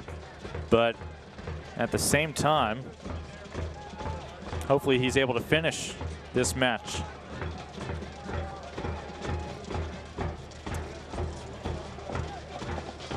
Taking a look at the play, there's the challenge there from Okugo. This did earn Okugo a yellow. He was given a card just a moment later. So maybe some type of shoulder or something. But interesting point in the match here. You know, 67 minutes in, more or less. 2-1 to Oklahoma City. So this is when the little bit of fatigue starts to set in. Oklahoma City having played on Monday against Tulsa. Will that have an impact? Meanwhile, Austin still shaking off the rust. I really thought both teams looked good in the first half, but in this second part of the second half, you're going to get a chance to see who's really the more fit, the fresher side, and who's up for it. Who can close the strongest? I believe we're going to see Rafael Garcia come on, the first of a couple of subs here, as finally John Pasquarella will go to his bench. And again, the yellow awarded to Mr. Okugo, his first caution of the night. And not bad, if he can turn to a guy like Garcia, who has so much experience with the Galaxy, played at Las Vegas last year. Well, Chavez will continue. The subs will wait. No changes officially yet for OKC. Guadarrama sitting on 1 goal tonight, out to Troncoso.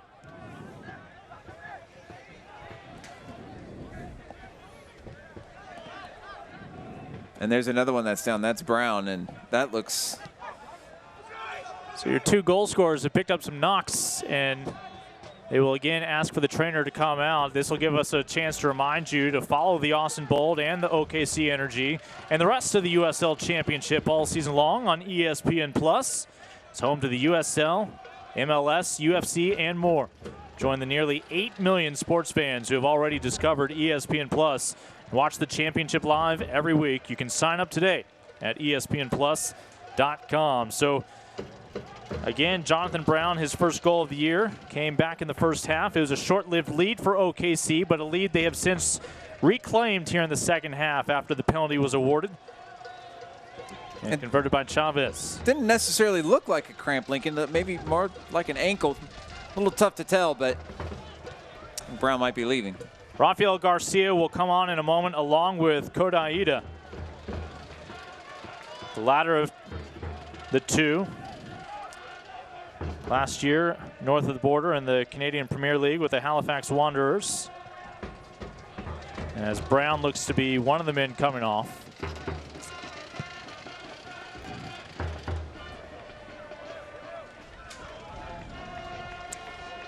Let's see if Oklahoma City can get away with subbing in 2 men and just taking 1 off.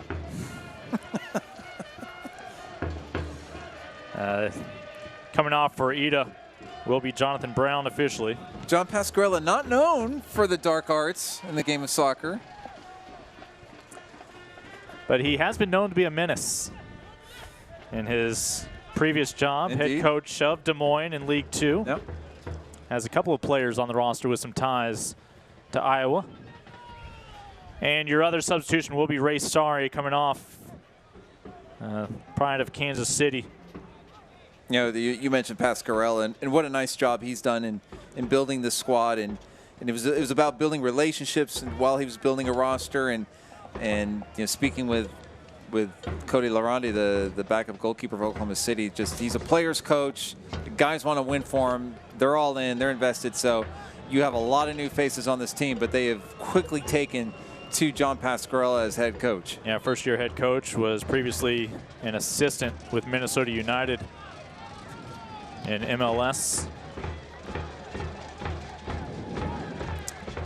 Also, the rare U.S. player who played in South America played in Peru for a little bit. For the second time tonight, Austin trails. We do anticipate, again, a hydration break at some point, which unofficially has been utilized by coaches at both the MLS and USL Championship, essentially as a timeout, especially on a night like tonight, which is otherwise reasonable by Texas standards.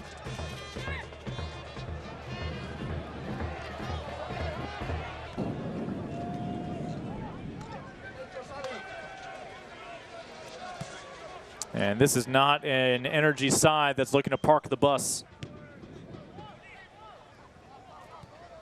Though Highland will reset it through Taravel.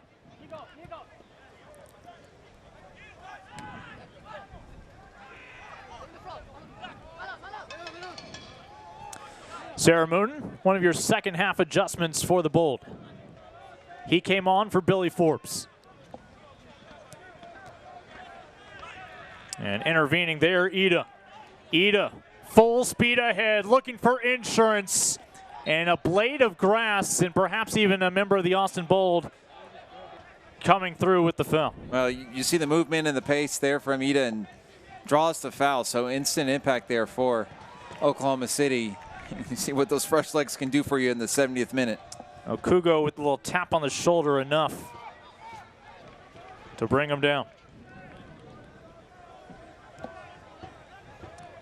And yeah, it's going to be really interesting to see this approach here from Oklahoma City. They're, like you said, they're not parking the bus. They're not sitting back. They want to get that third goal to try to put this thing on ice, kill off the Bold. At the same time, they don't want to leave themselves too many spaces in the back. They don't want to be too vulnerable if the Bold launch a counterattack. Garcia here, very capable on set pieces in the starting lineup in that rivalry clash 4 nights ago against Tulsa. Oklahoma City got to it first. Restrepo, 2 bites at the apple, could not secure that ball, but the Bold able to pick up the slack. But you have multiple players for the energy down. And another call from the bench for Oklahoma City to address another man down on the pitch. This was getting tangled up with Restrepo, and it may have been contact to the head when they both were fighting for that ball.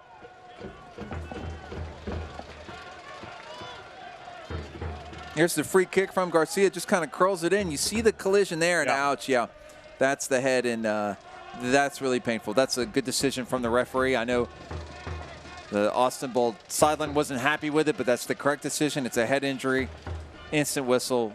Good work by the referee. Yeah, Marcelo Serrano was imploring all the Bold to quickly work the other way. Yeah, but you saw the collision there with Restrepo, and yes, that's the right decision there.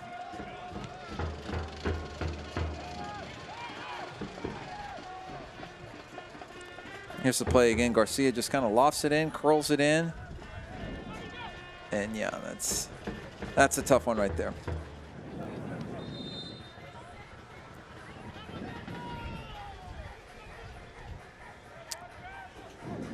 And there was Taravel, the center back. So the Frenchman using his height as a target pushing forward. And those center backs, listen, that's what they're there to do. They're hardened, they're tough. They're going to go up on those tough balls, not afraid to bang around. And I think this is going to double as the hydration break as well. Yeah.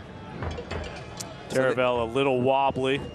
So you've had a couple of injuries now, or you had the one there to Brown where it kind of took the knock there on the ankle, and some players were able to get some water. So there's been plenty of opportunity now for the players to get hydrated, to get their water. A little bit of a regrouping there for the coach and for both coaches in these final, what probably stands to be a good chunk of stoppage time in the second half. I'm guessing we're gonna probably end up around 6, 7, if not 8 minutes. So still plenty of time for the Bull to get back in, get back on level terms. But it's going to be really interesting to see how, with the new subs into the game and how the legs hold up here for the final bit, and if Oklahoma City can hang on or if Austin can draw level. And Marcelo Serrano already with his men back out on the pitch. With this new format for this season, with so many matches in such a short window, you have to imagine some of the younger players on these rosters are going to get some opportunities to shine as professionals this year. And it just reminds you what the USL Academy has been able to accomplish and ultimately is going to be able to provide this league moving forward. In the USL's elite pre-professional platform, USL Academy allows clubs across the USL to build a pathway to pro soccer by bringing together top local youth talent. We've seen that here in Austin, certainly. Following the success of the first Academy Cup events, clubs can now apply to participate in the USL Academy League, kicking off in spring of 2021 next year. For more information, visit usl-academy.com or search hashtag USL Academy on social media. The Bold, as quickly as last year, able to keep some Austin homegrown talents in their backyard who otherwise were going to have to make a tough decision whether to leave their hometown to find a professional pathway.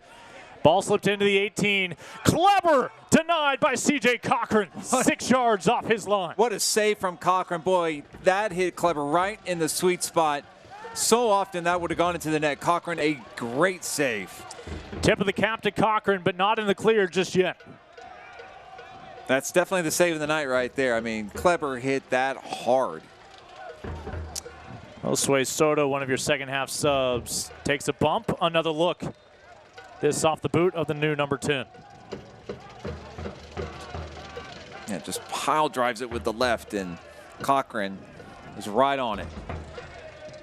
Second substitution window now being used by Oklahoma City. It'll be Frank Lopez, who last year was on loan from Los Dos to San Antonio. Down there at Toyota Field, helped produce 8 goals in 14 matches for his temporary team in San Antonio. Was not available 4 nights ago against Tulsa in that rivalry clash, the Cuban. And what a luxury to have. But how about this idea of still looking for more offense, already up by 1 late in the second half? Yeah, you mentioned Lopez had such a good strike rate there with Los Dos in San Antonio, and for him, it boils down to consistency and fitness. And if he can keep those two things going in the right direction, then Lopez really has a very high ceiling. I believe it's the captain Harris who's down right now. Okugo actually had a brace last year at New Mexico. From distance, looking for the friendly hop, and just off the toes of Sonny. That's another great chance there. So Austin's starting to muster up some offense here. Nice ball from Soto, and just the connection. Barely missed there with Guadarrama, but a good chance for the Bull. They've had a couple good looks here at goal in the last couple minutes. Here you go. You see it. Soto curls it in, and Guadarrama unable to connect. And I think Cochran barely knew anything about it. If Guadarrama connects, there's a good chance that goes into the net. That's going to go home sooner rather than later for this Bold side that has not played a match in 4 months. Guadarrama with Troncoso out one.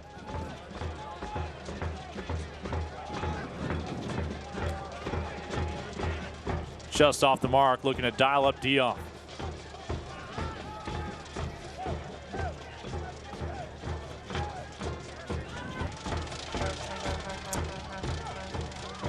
Hernandez into the center, where it's taken away by Taylor.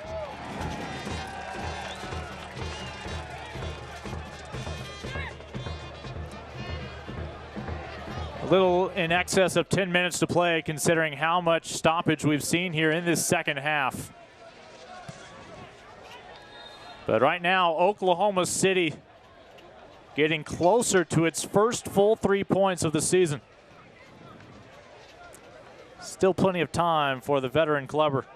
And just if they can hold on here and get that win, that's going to be just a massive confidence boost. Just getting that first win. I mean, granted, I know this is just their third game of the season. It's July, but this group has been together now for such a long time, since the very beginning of the calendar year in preseason and everything. And just to get that first win, that'll just provide a big boost, and that'll be a big plus going into the meat of this schedule in Group D. These two teams split their 2 meetings last year. Of course, 3 points tonight would give Oklahoma City 4 on the year, and that would put them atop the table, ahead of Austin and San Antonio.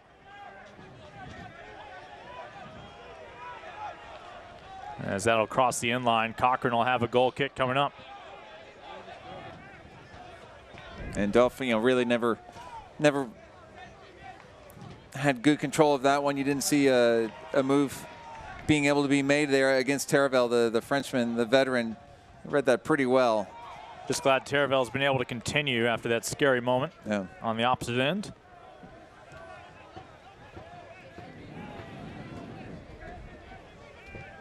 Again, they turn it back around in 5 nights against RGV back home at Taft. Austin Bold will host in 6 nights Tulsa. That'll be next Thursday.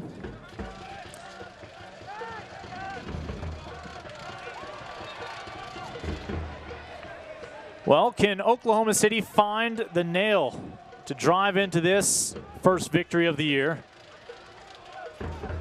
They've already found a second goal for the first time in this young campaign. Their 3rd match of the season. Wouldn't mind a third to breathe a little bit easier. And of course, there's always tiebreakers to consider. This is one of the few groups that has 5 teams as opposed to 4. Regardless, only 2 teams will emerge from each group into the Western Conference and Eastern Conference postseason, where this year 8 teams qualify from each conference.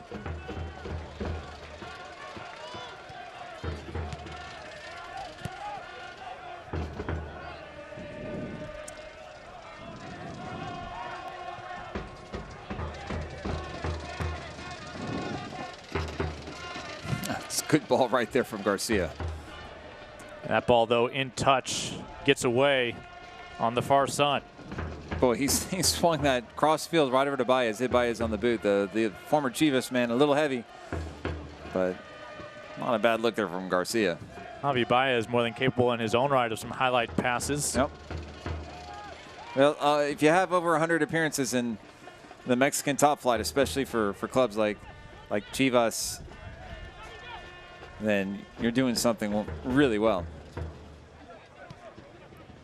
And the Mexican played every match last year for Austin. So valuable.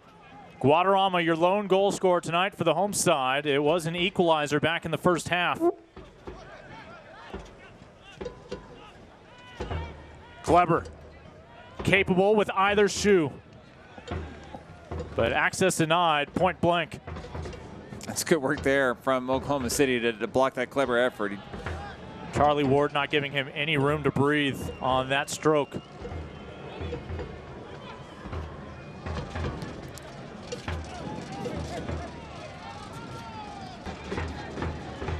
And on that build-up there, you saw Guadarrama try to feed Troncoso on the right. His pass was a little bit heavy, and it forced Troncoso wide, and that slowed the play down. It allowed Oklahoma City to really regroup on defense, and here they come. Ida struggling to stay on side, able to slam on the brakes and get back. But he and Garcia just not quite clicking there. This opportunity remains with the visiting side already with a lead. Another look. Well, I think Highland's done a lot better. You see Highland on the ball right now with the throw-in, and I think he's done a lot better this week. Better balance there with Alice Hayden, with the fullbacks and how they're working in tandem. But I think you've seen some good improvement from Oklahoma City from Monday night to tonight.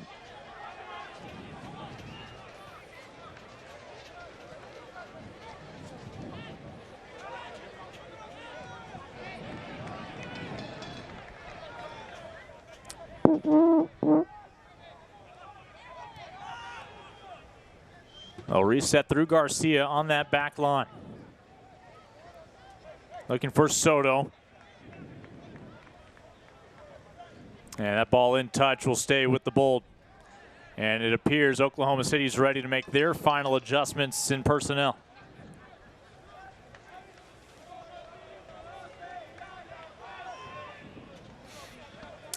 We'll see Brad Dunwell come on, the former Wake Forest product.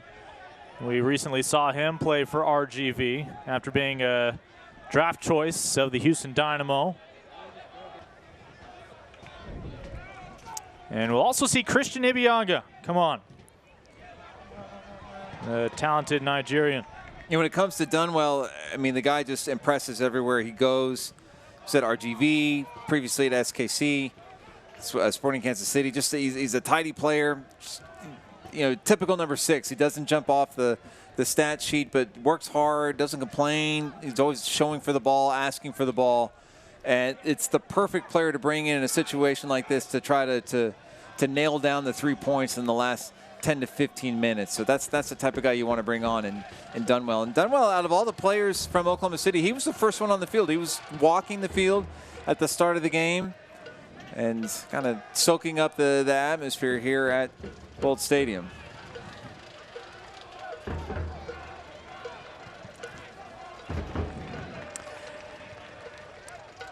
Marcelo Serrano makes a change. Gustavo Risi joined the Bold late last year.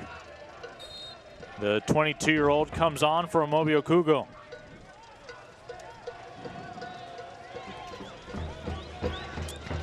Risi last year, mid-August, was loaned out from his Brazilian Serie A side.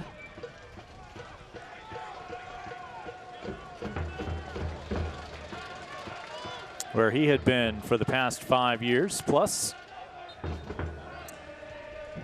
Obviously the Brazilian connection, several Brazilian connections on this team. Clever, formerly Andre Lima, obviously no longer with the team, and then Marcelo Serrano, so plenty of Portuguese spoken in that locker room.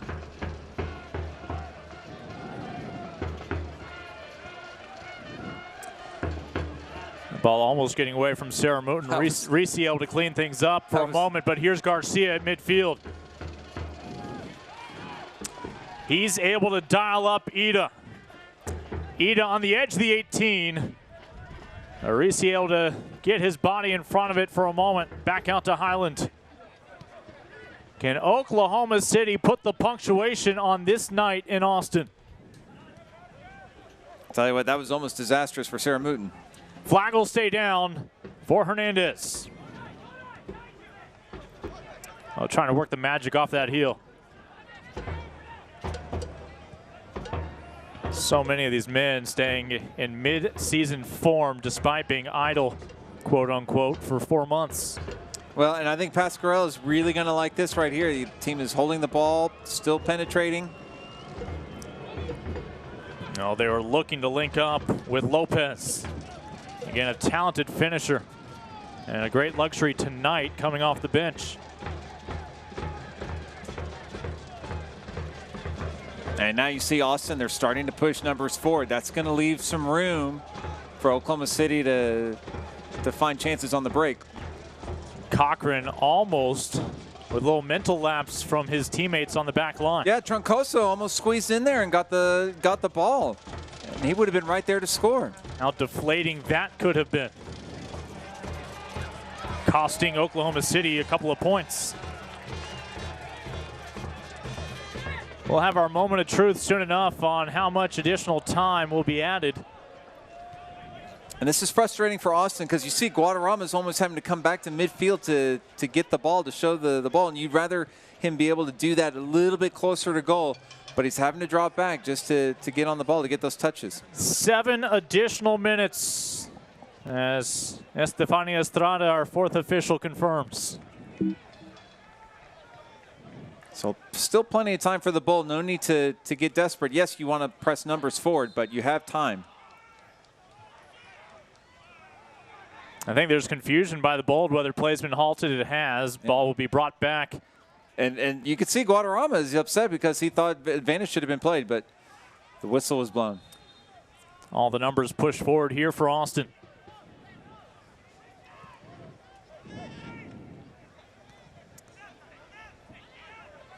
Sarah Mooten looking for a friendly opportunity, finds Reese. Hoping for the give and go. Troncoso shut down on that pass. And Austin will have to settle to conceding this ball over to Oklahoma City for a throw. Yeah, just took a little deflection off of Sarah Mooten. And just that'll eat up another 20, 30 seconds. Another 20, 30 seconds that Austin's not going to be able to draw level as Oklahoma City's closing in. So Kyle Highland, who many Americans were first introduced as a professional, really with the Indy 11 of the NASL, of course, Major League Soccer with Columbus Crew as well. Longtime member of the Energy now. Javi Baez is going to try to buy himself a few blades of grass here. He took some liberties. And they will allow it. Yeah, they're going to allow it. Okay. Baez is going to make the most of it. Measures twice to cut once. Taylor, can he turn? No deflection involved. Simply a goal kick for Cochran. More time off the clock here. And Taylor, the center back, decent move there, just unable to get it on target.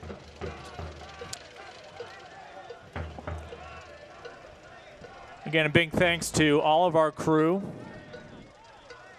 And as much as they enjoy being around one another, they are avoiding each other as much as possible throughout this broadcast, responsibly spaced apart. Of course, I'm always fortunate when Arch is wearing the other headset, you and I, with a little bit more distance between us than usual as well. Yep. But it's been our best broadcast then, yeah?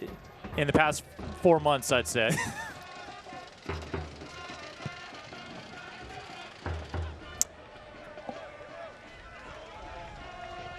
Could the Bold still steal a point here tonight at home? Well, chances are running out now. I mean, it's kitchen sink time for Marcelo Serrano and in the Austin Bold, and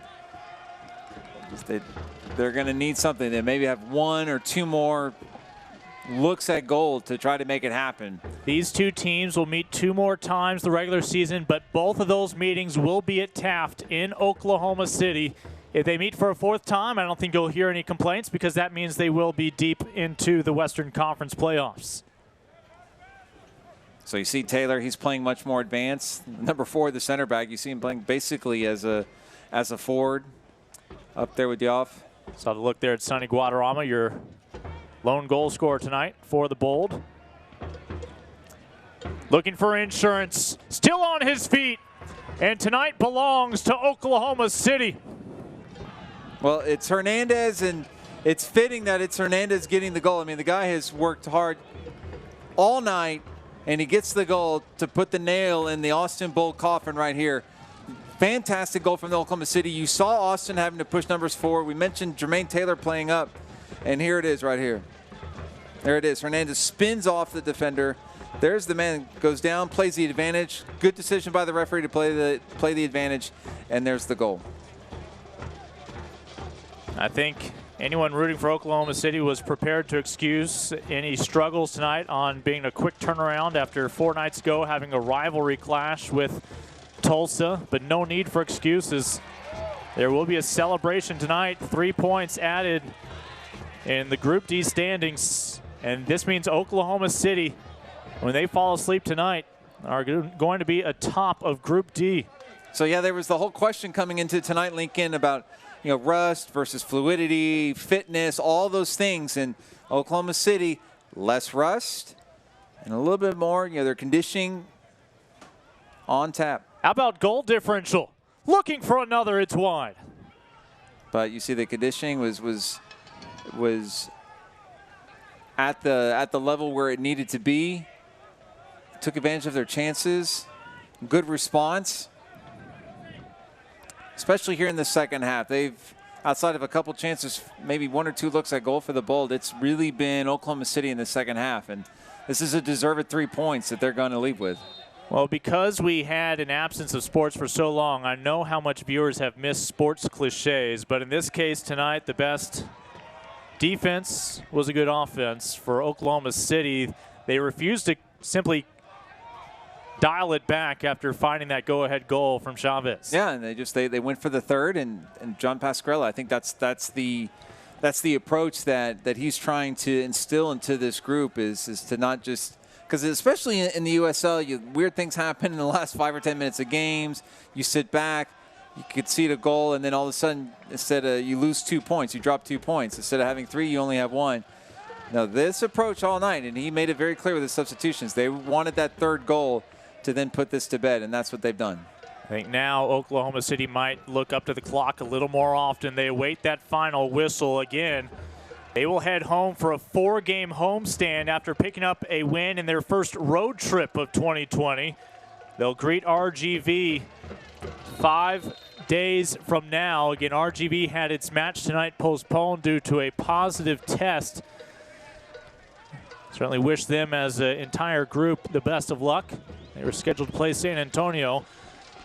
We will see Austin in 6 nights next Thursday right here against Tulsa. Your final whistle. All 3 points are headed north of the Red River to Oklahoma City. 3 goals from 3 men tonight, including the birthday boy Chavez with the game winner. Well, it deserved 3 points, like I said. One of the big things that Oklahoma City needed to improve on in the offseason was their midfield, and they've done it. And a guy like Jose Hernandez, who scored that third goal to put the win on ice, has played a big part in that win. But this is a good team win for Oklahoma City, their first of the season. Big relief. Credit to OKC getting 3 balls past Restrepo. We'll put a cap on this one when you rejoin us here in Austin. The Energy with 4 points in Group D are your leaders.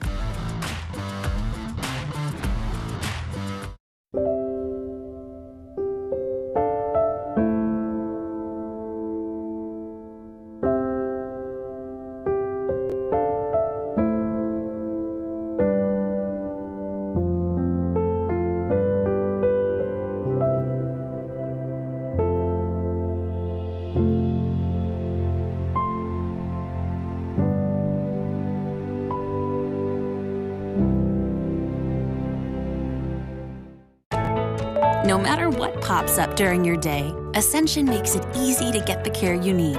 See a doctor at home 24/7 with Ascension Online Care. Visit ascension.org/online care. No matter what pops up during your day, Ascension makes it easy to get the care you need. Anytime, from anywhere, with Ascension Online Care. Visit ascension.org/online care. Well, we entered the second half leveled at 1 goal apiece. Saw another 2-goal second half, but they both belong to the Greens. 3 different scores tonight for Oklahoma City. It's a new-look team here in 2020 as they get their first full 3 points as you take a look at some of the numbers. Yeah, the stats right here. So the possession, I think, started to flip toward Oklahoma City's way, but it was a really strong second-half performance, I thought, from the Energy. They were more crisp, more fluid, had a better idea of what they wanted to do. Funneling on the right side there toward their right back, Ellis Hayden, and it created all these chances. So a very good victory good work out of the midfield and up top for Oklahoma City. So lots of good takeaways, lots of good positives for the Energy. Technically, it's going to be a short season, but it's going to feel like a marathon for these competitors on both sides. They're going to use their full depth, hope everybody stays healthy regardless of the virus, just physically being able to compete night in, night out. Quick turnaround for both of these teams. Again, Oklahoma City heads back home for a 4-game homestand beginning against RGV in 5 nights. We'll see you here in Austin as Tulsa will come to town as well. C.J. Cochran able to defend that second half lead. Shuts down Kleber, who had a chance to tie it briefly. For Arch Bell, I'm Lincoln Rose. Big thanks to our entire crew tonight. Oklahoma City goes to bed tonight. Your leaders in Group D. Still plenty of soccer to come in the USL Championship here in 2020. The cast of the United Soccer League Championship cannot be retransmitted, rebroadcast, or reproduced without the expressed written consent of the United Soccer League Championship.